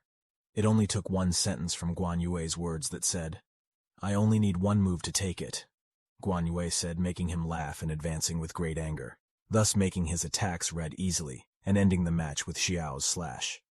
Quickly, everyone there was shocked to see the match, including the emperor and prince of the kingdom. Even Nan Min, who was Xiao's equal, did not expect that his rival had been killed in a split second. Now it seems that Wan Yue is smiling at the announcement that the match between the two kingdoms was won by the kingdom of Qian Yue. Even though he had stepped down from Tata and was slandered by an enemy he didn't want to mention, but now he returned with honor, showing off the head of the Xiao warrior. Instantly everyone fell silent because Xiao was a Class 1 criminal in the Qian Yue kingdom. Even Nan Meng found it hard to hold it in. After that, Qin Jun asked his father, will his current achievements clear up his injustice? In response to the words from his son, the emperor also declared that when Qin Jun had corrected his mistake and restored his status as a prince in the kingdom of Qian Yue. Hearing this, Qin Jun immediately thanked his father's kindness, and finally the emperor ended the match between the two countries and asked representatives from the kingdom to prepare for the next meeting, not forgetting that the emperor asked Qin Jun to return to the palace with his subordinates and get the right to attend the next event between the two. The country's speech triggers a side mission in which Qin Jun is required to carry out a meeting between the two countries properly until he gets appreciation from Emperor Po. The emperor's place in Qian Zhen Hall, where Qin Jun looked happy while greeting his younger brother, the fifth prince. Even Qin Jun hugged him with bad intentions, not forgetting that Qin Jun also showed off his cultivation level, which was higher than he was at this time. In closing, Qin Jun then said that he had not seen each other for a month, "And you are still stupid, my brother," he said. This meeting discussed the alliance between the two countries. The first thing that will be discussed is the ownership of the city. The city has belonged to the Qian Yue kingdom since the Taizu era, and of course it is still his. But the sentence was denied by the prince, where the city is a city based on an agreement between the two countries. If the kingdom later fails to protect it, it will cause chaos in the country too. Then Qin Jun said that the city must be guarded by a strong party, and one of the generals of the Cacklan kingdom has died world. Then Qin Jun asked if they were still able to protect the place. Soon Zhen Jun offered to look after him, but hesitated when Guan Yue saw him. Then Emperor Qian Yue said that candidate Guan Yu was the right candidate to guard the city. Hearing the order, Guan Yue gladly accepted the decision, and if any of them were dissatisfied with their performance, they could come at any time and face his sword, which was also unforgiving. Instantly, the prince was silent and agreed to the proposal. Next, they discussed resources and trade between the two countries, which was the end of the meeting before the royal representative left. Prince Cacklan paid his respects to Emperor Qian Yue and praised Qin Jun's unexpectedly splendid performance, exceeding his expectations of fifth prince's performance. Hearing this, Qin Jun also arrogantly agreed that it was only because of a reason. Of course, the older brother is better than his younger sibling. But unexpectedly, Qin Jun asked the decision of the Cacklan Empire to choose Prince perfunctorily. Hearing that sentence made him shocked and even fainted, and obviously the prince of the Cacklan kingdom was angry. But Zhen Chun reassured his master, even though Qin Jun's speech was smooth. But he can decide based on ambiguous laws and is able to attack us, according to Zhen. Prince Qin Jun cleverly forced into a life-and-death match, then publicly beheaded him. That was a simple, lethal strategy. After hearing that, Prince Cacklan was speechless and could not do anything while looking at the future Emperor Qian Yue, who was very terrible. Thanks to the cynical views of the Cacklan prince known as Zhu, Qin Jun can trigger a side mission where the mission is to take control as emperor before ascending to the throne and before he dies. It was unmitigated that the mission was rewarded with 100,000 15th points and one lottery draw. Even Qin Jun himself did not expect how much Prince Cacklan hated him to trigger such a big mission. Then Emperor Qian Yue ordered the representatives of Cacklan to return to his kingdom. On the other hand, in Qinyu Palace, the stupid prince suddenly realized and immediately scolded his private army, which let Qin Jun still breathe immediately. Kim Hyun sent a drag and several assassins to kill Qin Jun at once, but it was different from the leader of Bloodsword who suggested to Inu not act recklessly this time, since the third prince had just reached such high feats, so it wasn't good to fight him now. Wanting to take care of the third prince, he suggested waiting for Guan Yue to be stationed in Yuguan City first. In another month to be held in the dynasty, rumor has it that those ranked 100 and above will get special privileges. After hearing his advice, Qinjun agreed to the suggestion and told the man with the scar on his eye to leave. Now thinking if he could destroy Jun's reputation back, then he can do it too. One more time. Back to Qinjun, who seemed to be being chased by dozens of women until he was overwhelmed by his popularity now. But even though she is popular, her favorite is still Aunt Daji. Then Qinjun took Daji's hand and led him to go to where the great treasure he had found. It turned out that Qinjun took spurs to see his dragon spear weapon, which according to Daji, this weapon was a high-level weapon and not just any spear. Qinjun's goal of inviting Daji was none other than to ask for help from him to help him if anything happened. When Qinjun lifted the spear, it was found that the pole weighed 5,000 kilograms, and he had to quickly pick it up and swing it briefly. Unexpectedly, Qinjun managed to lift it but could not swing the spear and was carried away by the heavy weight of his weapon. Daji over there couldn't help but smile and ask his master to practice breathing first, and then improve his physical strength. In the middle of the joke, suddenly an attack shot towards Qinjun, and Daji swiftly parried it. The attack came from an assassin sent by Qinjun, who blatantly wanted to fight the third prince. Not afraid of that figure, Qinjun bullied him to come forward instead. In the middle of the joke, suddenly, an attack shot towards Qinjun, and Daji swiftly parried it. The attack came from an assassin sent by Qinjun, who blatantly wanted to fight the third prince. Not afraid of that figure, Qinjun bullied him to come forward instead. In the middle of the joke, suddenly an attack shot towards Qinjun, and Daji swiftly parried it. The attack came from an assassin sent by Qinjun, who blatantly wanted to fight the third prince. Not afraid of that figure, Qinjun bullied him to come forward instead. The assassin immediately shot towards Qinjun, without thinking Daji, who saw that immediately made a barrier for his master. But Qinjun stopped him because Qinjun wanted to fight him alone. With a powerful shout, Qinjun swinging his spear in the air, thus disrupted his enemy's prediction of the number of openings in his attack. But after his enemy fell into the trap, Qinjun immediately released his weapon, and the assassin fell under his spear. What a ridiculous victory. After that, Qinjun stomped on his enemy's head and asked who had sent him, for no answer was forthcoming without compassion to take care of the rest of the corpse. After the distraction, Qinjun continued his practice and was doing quite well with much progress. But unfortunately again, Qinjun got distracted, which this time from a woman who suddenly lunged at Qinjun while screaming. "You are a womanizer, I will kill you now," said the girl. Fortunately, the attack managed to easily avoid Qinjun. It turned out that the woman was a friend of Yu Fenghua, who was angry about Qinjun's actions in the bathroom at that time, even to help stop his friend's anger directly in front of Kim Hyun like a shield. But because of that incident, the thing that Qinjun was more afraid of was the jealousy of the Daji that felt behind them. Immediately Qinjun told in detail what happened at that time. Even Qinjun swore he had not seen anything strange. Now Qinjun is shunned by 3 women who think that Qinjun is a scumbag and a womanizer. For the commotion his friend caused, Yu Fenghua apologized to Qinjun and excused himself in front of him. But when Feng Tu approached, the girl whispered, logically, "You are the first person to break into my room, and actually I want to kill you." But it was just a sarcastic joke on his part.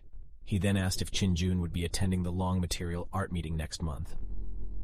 After this question, Qinjun could only answer with hesitation, because if he wanted to, he would definitely go there.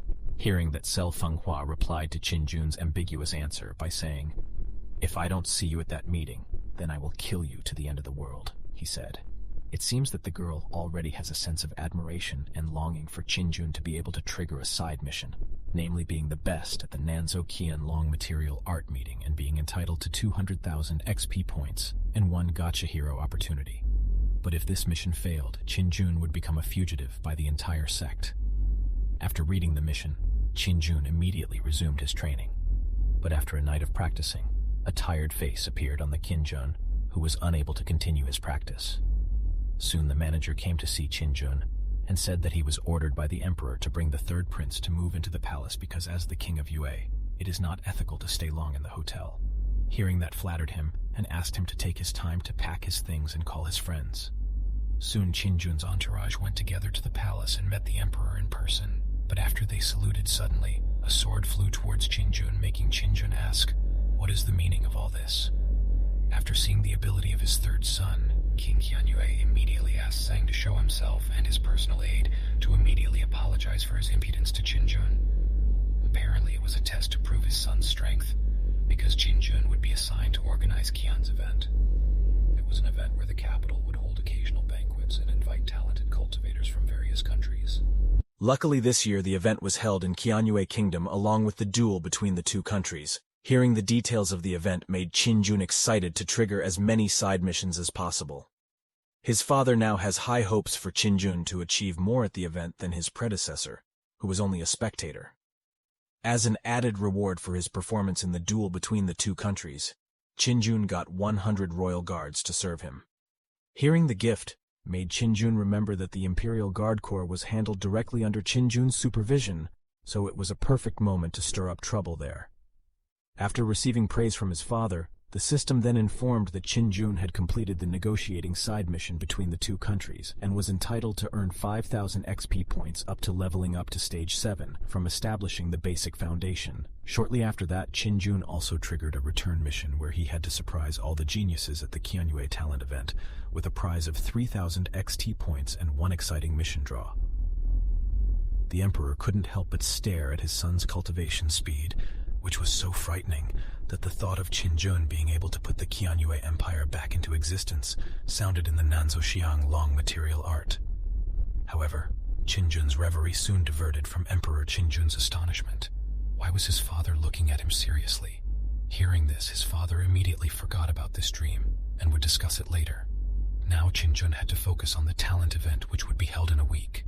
For now, the emperor will have Sen escort Qinjun select 100 bodyguards, and after that the emperor will prepare to escort Guanyue to the city. After hearing all his father's orders, Qinjun happily left while acting silly. But no matter how his son behaves, he is still the next best candidate for crown prince. In the kingdom where they were warmly welcomed by the guards there, after conveying their destination, they were escorted directly to the unit. This unit is a special army unit that acts as a bodyguard and royal spy. When Qinjun stepped inside, he was shocked by the extraordinary atmosphere of the soldiers' training. But not long after that, Qinjun came over and matter-of-factly asked, "Why did Big Brother visit me here?" Hearing this question, Qinjun immediately pushed the fifth prince into a corner, saying, "What is my brother talking about?" This thing belongs to the entire kingdom, and anyone is free to come here. Or maybe you want to rebel by inciting all the soldiers here. All of a sudden, all the guards there were shocked to hear Qinjun's frank words. Qinjun even felt annoyed because his older brother's play on words could destroy his good name. Because he didn't want to stay there long, Qinjun immediately asked him to prepare 100 of the strongest Praetorian soldiers.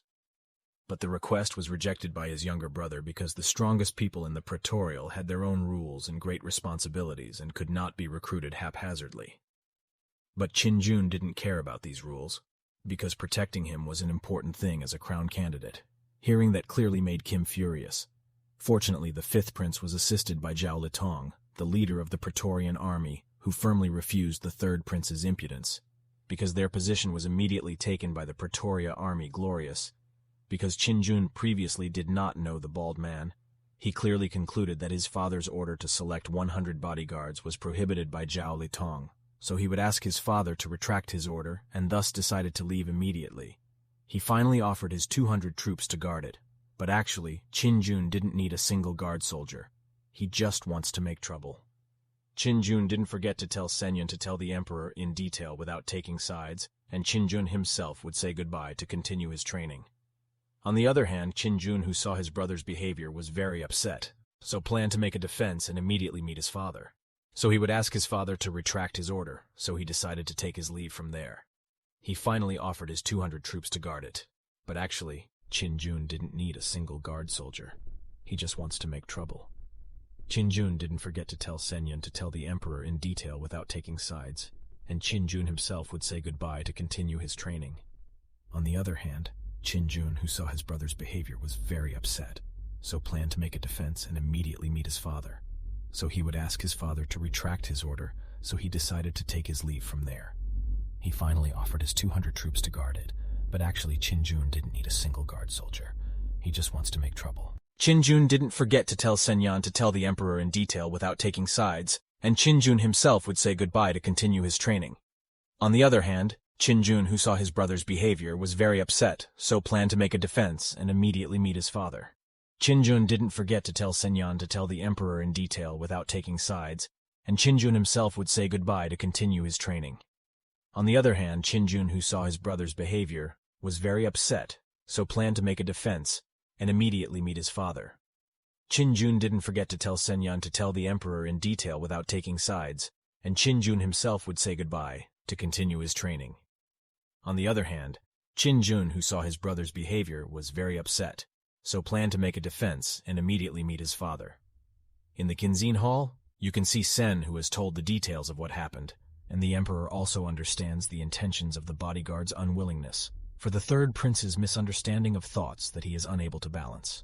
At the same time, the fifth prince also came asking for time to talk to the emperor, and after his father allowed it.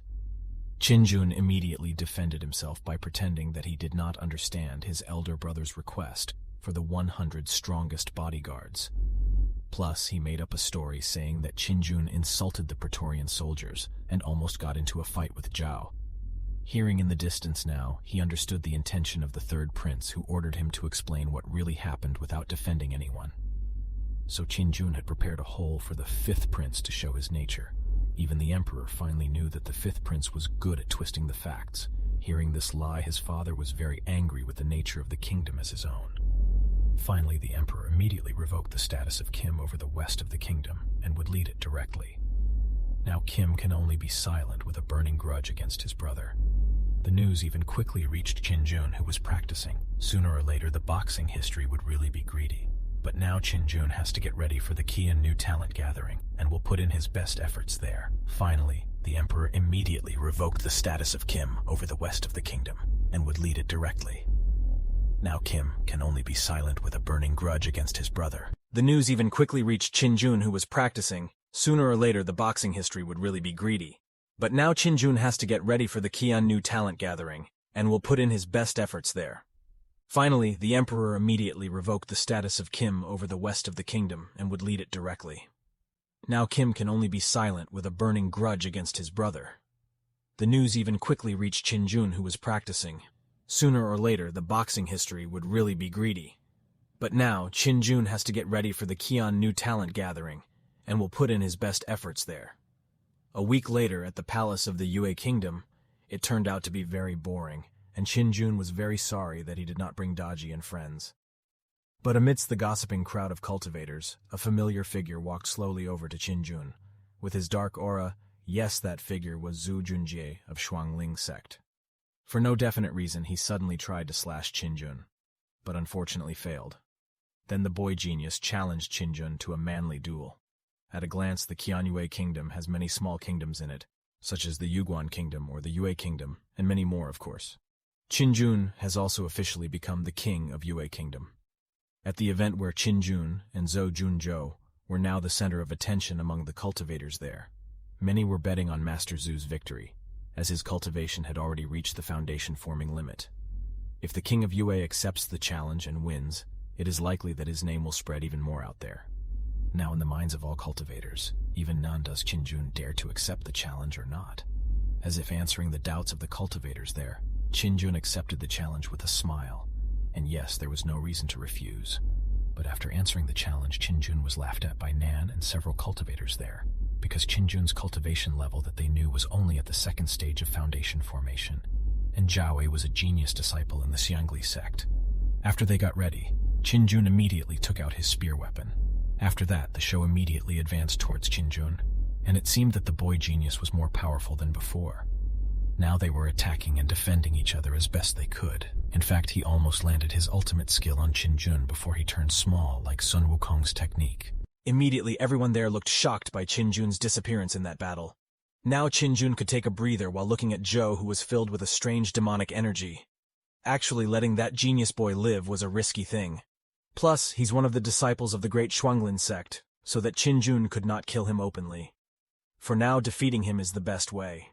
Instead of thinking far away while walking with his back to prepare to issue his greatest skill, namely Dragon Spear, and yes, now he is defeated by his magical situation, On the other hand, there is a mysterious figure who is suddenly injured and shocked by the great attack. He is the owner of the demonic aura in the inn at that time. In fact, it was he who controlled Zhao's actions to challenge Qin Jun in this meeting, but it had to end in an unexpected defeat, a minor injury that came from a mysterious attack. Now the figure is increasingly curious about the noble king, and wishes to immediately face him. Back to Qin Jun's fight, where everyone there really didn't expect that King Yue won, even though it was cunning.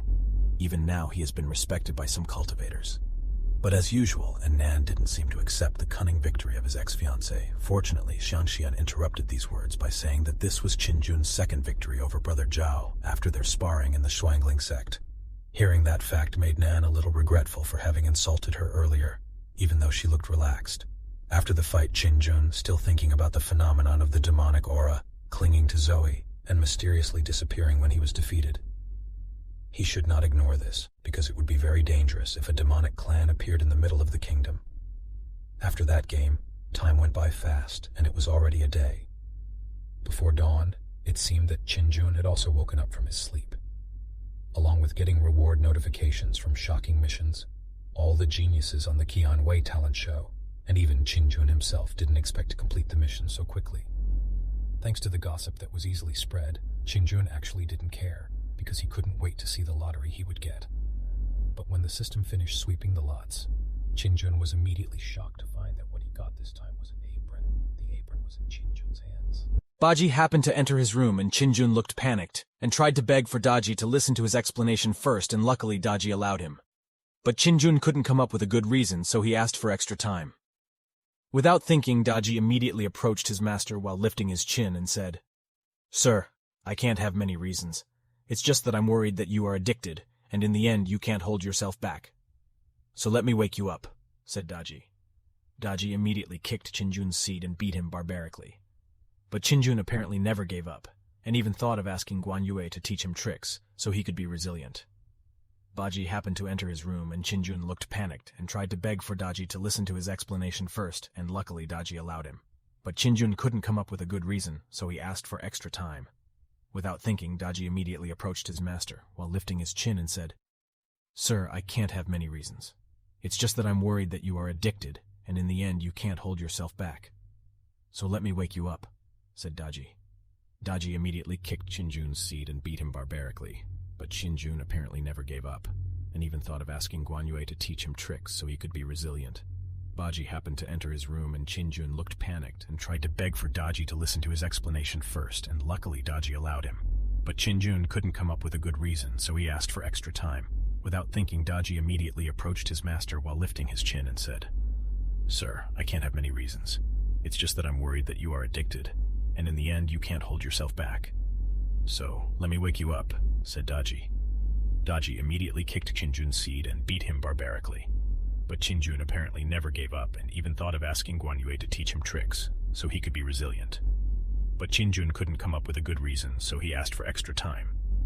Without thinking, Daji immediately approached his master while lifting his chin and said, "Sir, I can't have many reasons. It's just that I'm worried that you are addicted, and in the end you can't hold yourself back. So let me wake you up," said Daji. Daji immediately kicked Qin Jun's seat and beat him barbarically. But Qin Jun apparently never gave up, and even thought of asking Guan Yue to teach him tricks so he could be resilient. But Qin Jun couldn't come up with a good reason, so he asked for extra time. Without thinking, Daji immediately approached his master while lifting his chin and said, "Sir, I can't have many reasons. It's just that I'm worried that you are addicted, and in the end, you can't hold yourself back. So let me wake you up," said Daji. Daji immediately kicked Qin Jun's seat and beat him barbarically. But Qin Jun apparently never gave up, and even thought of asking Guan Yue to teach him tricks so he could be resilient. Daji immediately kicked Qin Jun's seat and beat him barbarically. But Qin Jun apparently never gave up, and even thought of asking Guan Yue to teach him tricks so he could be resilient. Daji immediately kicked Qin Jun's seat and beat him barbarically. But Qin Jun apparently never gave up, and even thought of asking Guan Yue to teach him tricks so he could be resilient. Before he left for a few more days to the city, before morning broke its light, that same day the news of Qin Jun's victory against Zhu spread rapidly throughout the capital, and the first myth of the younger generation was shattered by Qin Jun. A few days later, it was time for Guan Yue to leave for the city. Qin didn't expect that the second Master Guan would leave so soon before he fully mastered the technique he taught. After that, Qin received a summons from the emperor, and as if he understood what would happen after the news was spread, his father immediately greeted his son with pride for his victory yesterday. But his father's goal. Not only that, he then discussed the Qiang Long Material Art Program from the dynasty, an event that occurs once every 3 years. This is a good opportunity for cultivators from various empires to enter the sect. If Qin manages to break into the top 100 ranking, he will get the chance to choose to enter one of the 7 strongest sects as he wishes. After hearing that explanation, Qin would enthusiastically join in. Plus, the event was related to a side mission. Then Qin asked the conditions for participating in the event, and the emperor replied that each kingdom could only send 3 people. His father's plan was that he would send Qin, Qingtian, and Kim. In 10 days, they will depart with escort from the royal army. His father now had high expectations for his third son, and Qin was also ready to inflate those hopes while thinking of looking for a chance to kill Jin Yu. 10 days later, they were seen in the middle of their journey, and are now preparing to rest. In the carriage of the third prince's entourage, Qin put for Daji to rest first, and he would stand guard with Xianxian. Then Daji approached Qin and teased him by asking, "Is his master still angry over the past incident, so he doesn't want to sleep with him?" Hearing that while feeling a soft sensation against his skin, Qin answered the doubt diplomatically. "This is only for security reasons, as they are on guard against monsters and sneaky people," Qin said with a lecherous face. Then Daji continued to ask why he wasn't allowed to kill Qin right now. Hearing this, Qin held Daji's hand and said that he didn't need to dirty his hands for someone like Qin. Suddenly, they were all startled by the sound of a monster's howl, with its golden core aura and cultivation level that was even higher than Qin's. All the bodyguards there immediately prepared to fight, and he appeased the princes to stay calm as the monsters around here weren't that strong. It seemed that the wolf monsters were able to offset the siege of several bodyguards. According to Daji's view, the wolf had the king's bloodline from the advanced wolf. They were a demon species that existed from ancient times, and their strength was not to be underestimated. But as the ages progress, their strength has decreased. Even though the little wolf in front of him wasn't of pure blood, but the possibility that he could turn into a wolf king. Suddenly the wolf went berserk and sprayed its powerful energy towards Qin, but the attack was successfully resisted by Qin without even a scratch. Because the wolf was looking for trouble first, Qin wanted to fight it, while practicing the movement he had just learned, namely the instant technique. An instant fast shot accompanied by lightning immediately knocked the wolf down. Then Qin pointed his spear and offered the wolf surrender or die. But after receiving the attack, the wolf still struggled to its feet, which made Qin amazed by the power of the last species of wolf blood. Some soldiers also wanted to help the third prince to kill the monster, but stopped. Then the situation was sparked by Qin's order, which seemed to be ambiguous between letting Qin handle it alone, for fear that the wolf would go berserk. Seeing the ridiculous behavior of his sister, he increasingly wanted to kill him as soon as possible. Ignoring Yu Qinjun's clumsy behavior, he immediately gave another shock attack to the wolf monster so that he could answer his question. After Qinjun's last question and the pressure from Xianxian and Baji's genitals, the monster finally gave in and obeyed Qinjun. Qinjun immediately named his mount Xiao Hui, but the wolf refused because he wanted a cooler and fiercer name. Then Qinjun offered 2 other name options between Xiao Chang and Alwisora. Hearing the name Wolf at a glance, chose Alwisora, which sounded decent. But because he had a bit of Wolf King bloodline, he wanted his name to be surnamed Kang. Because he was annoyed, he immediately decided unilaterally his name, namely Chan.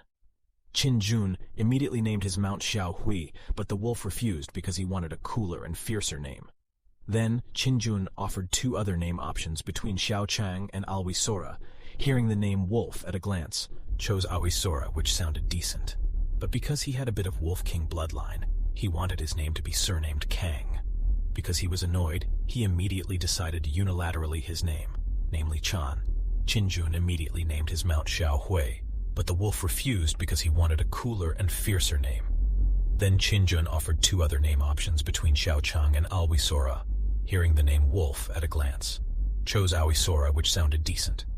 But because he had a bit of Wolf King bloodline, he wanted his name to be surnamed Kang. Because he was annoyed, he immediately decided unilaterally his name, namely Chan. All the warriors there were amazed at the third prince's success in taming a gold core level demon beast, and there were also those who were jealous of Chinjun's success. Even he had already prepared a plan for the assassination the next day. Feeling that someone was talking about it made Chinjun sneeze. Before he received a system notification telling him that the host had successfully conquered his first mount and had the chance to summon a god or a demon. Seeing the notification, Chinjun looked happy with the reward he got, even wanted to do his conquest once again. Then, Taichi asked about the wolf, and quickly Chinjun replied that he had tamed the monster, and he would be joining the trip soon. Chinjun got into the carriage to rest, and asked Danji to take care of his new sister. Of course, Chinjun was very enthusiastic about the glass this time, and when the system randomized the prize, the summoner he got had a bald silhouette and was on his way. Just looking at her silhouette made Chinjun a little worried about that figure. But he prefers to sleep because tomorrow his journey will be accelerated. The next day, the commander asked the readiness of the plan from his master. Looking at the enemy's side gains 1 additional strength. Hearing that he seemed not to care because he was sure of the person he had hired. The next day, the commander asked the readiness of the plan from his master. Looking at the enemy's side gains 1 additional strength. Hearing that he seemed not to care because he was sure of the person he had hired. The next day, the commander asked the readiness of the plan from his master.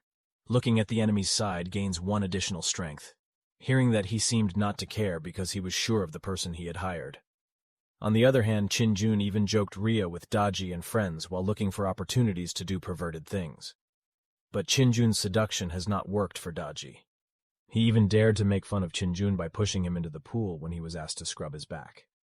Daji then emphasized that their relationship was only master and servant, not a couple. But after that, Daji shyly stepped into the pool. Half an hour later, they were seen having dinner, and the guard was surprised by the arrival of a monk who was the messenger of the 5th prince. The monk had a strong aura that even Taishi could not know his cultivation level. Then the monk expressed his intention, which he came to hunt demons in the Qianyue royal family. The monk immediately greeted Chinjun and asked about the demon he had mentioned. Finally, the arrival of the noon monk made the 5th prince smile happily and immediately pointed at the demon he commanded. It turned out that the demon who was being made an excuse was Kong. Immediately, Chinjun asked the bald man to leave, because there was no need to interfere with his mount. But the monk immediately issued an energy palm strike that aimed straight at Chinjun as a cleansing agent for the evil spirits in his body. Immediately, all the soldiers there shouted warning Chinjun to dodge, and luckily Daji moved quickly to save his master right away. Daji got into battle mode while Chinjun was still analyzing the bald donkey's level while asking his attack intent, without knowing in advance which is right and wrong. There was even a hint of ridicule from Chinjun about which evil temple he was staying at, and immediately some nonsense from Chinjun then saying that monks came from Jehovah's Temple, a famous temple on the main island.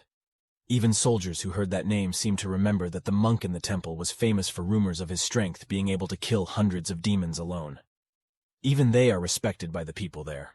Now they started worrying about the fate of Chinjun, including Chinjun, who loudly said, "I invite him for the sake of heaven and kingdom, free from evil devils like you." After these words, Swan Sang immediately took out his cleaning technique. But at the same time, an even more powerful Buddhist technique directly hit Swan Sang from above, to the shock of everyone there. This technique comes from Chinjun's summoner, who gets a human-type hero named Monk Fahai, with the title of the Legend of the White Snake. Seeing that figure immediately alerted his master to be careful, because that person was probably from Void Transformation Real, and coincidentally this figure was Swang Sang's uncle, who immediately asked the boy's reason for coming to the kingdom of Qianyue. With a happy smile, Chinjun already had the upper hand, while Chinjun still thought that he was still ahead. But after the monk walked up to Chinjun and paid his respects to him, this Fahai monk immediately ordered his nephew to come back and will get a punishment where he could not leave the temple for 10 years. Seeing that moment, Chinjun immediately turned to his brother, who now looked scared and hid. Then Chinjun seriously took out his spear and exposed all his crimes from the beginning of the journey. His behavior of stopping the guards from helping him, killing Demon, then sending several assassins to accuse him of embezzlement of funds, until he was dethroned and almost killed there. Now Chinjun couldn't hold back any longer, and immediately pointed his spear at Kim's face. Just before Chinjun killed him, Jai Taishi and Thihi tried to calm Chinjun down, but Qin still made up his mind because if he lived every day, many people would later suffer and die because of his actions. Hearing the reason, Daji and Xianxian immediately prepared to stop Fahai if he interfered in the master's matters. After hearing that determination, Kim had no other way but to run away, so she immediately pushed Jie Taishi towards Qin and ran from there. But unfortunately, Qin immediately threw his spear and shot swiftly to pin the fifth prince to his final resting place. Everyone who saw the incident immediately gaped when they saw Kim die in such a tragic way. After hearing that determination, Kim had no other way but to run away, so she immediately pushed Jie Taishi towards Qin and ran from there. But unfortunately, Qin immediately threw his spear and shot swiftly to pin the fifth prince to his final resting place. Everyone who saw the incident immediately gaped when they saw Kim die in such a tragic way. After hearing that determination, Kim had no other way but to run away, so she immediately pushed Jie Taishi towards Qin and ran from there. But unfortunately, Qin immediately threw his spear and shot swiftly to pin the fifth prince to his final resting place. Everyone who saw the incident immediately gaped when they saw Kim die in such a tragic way.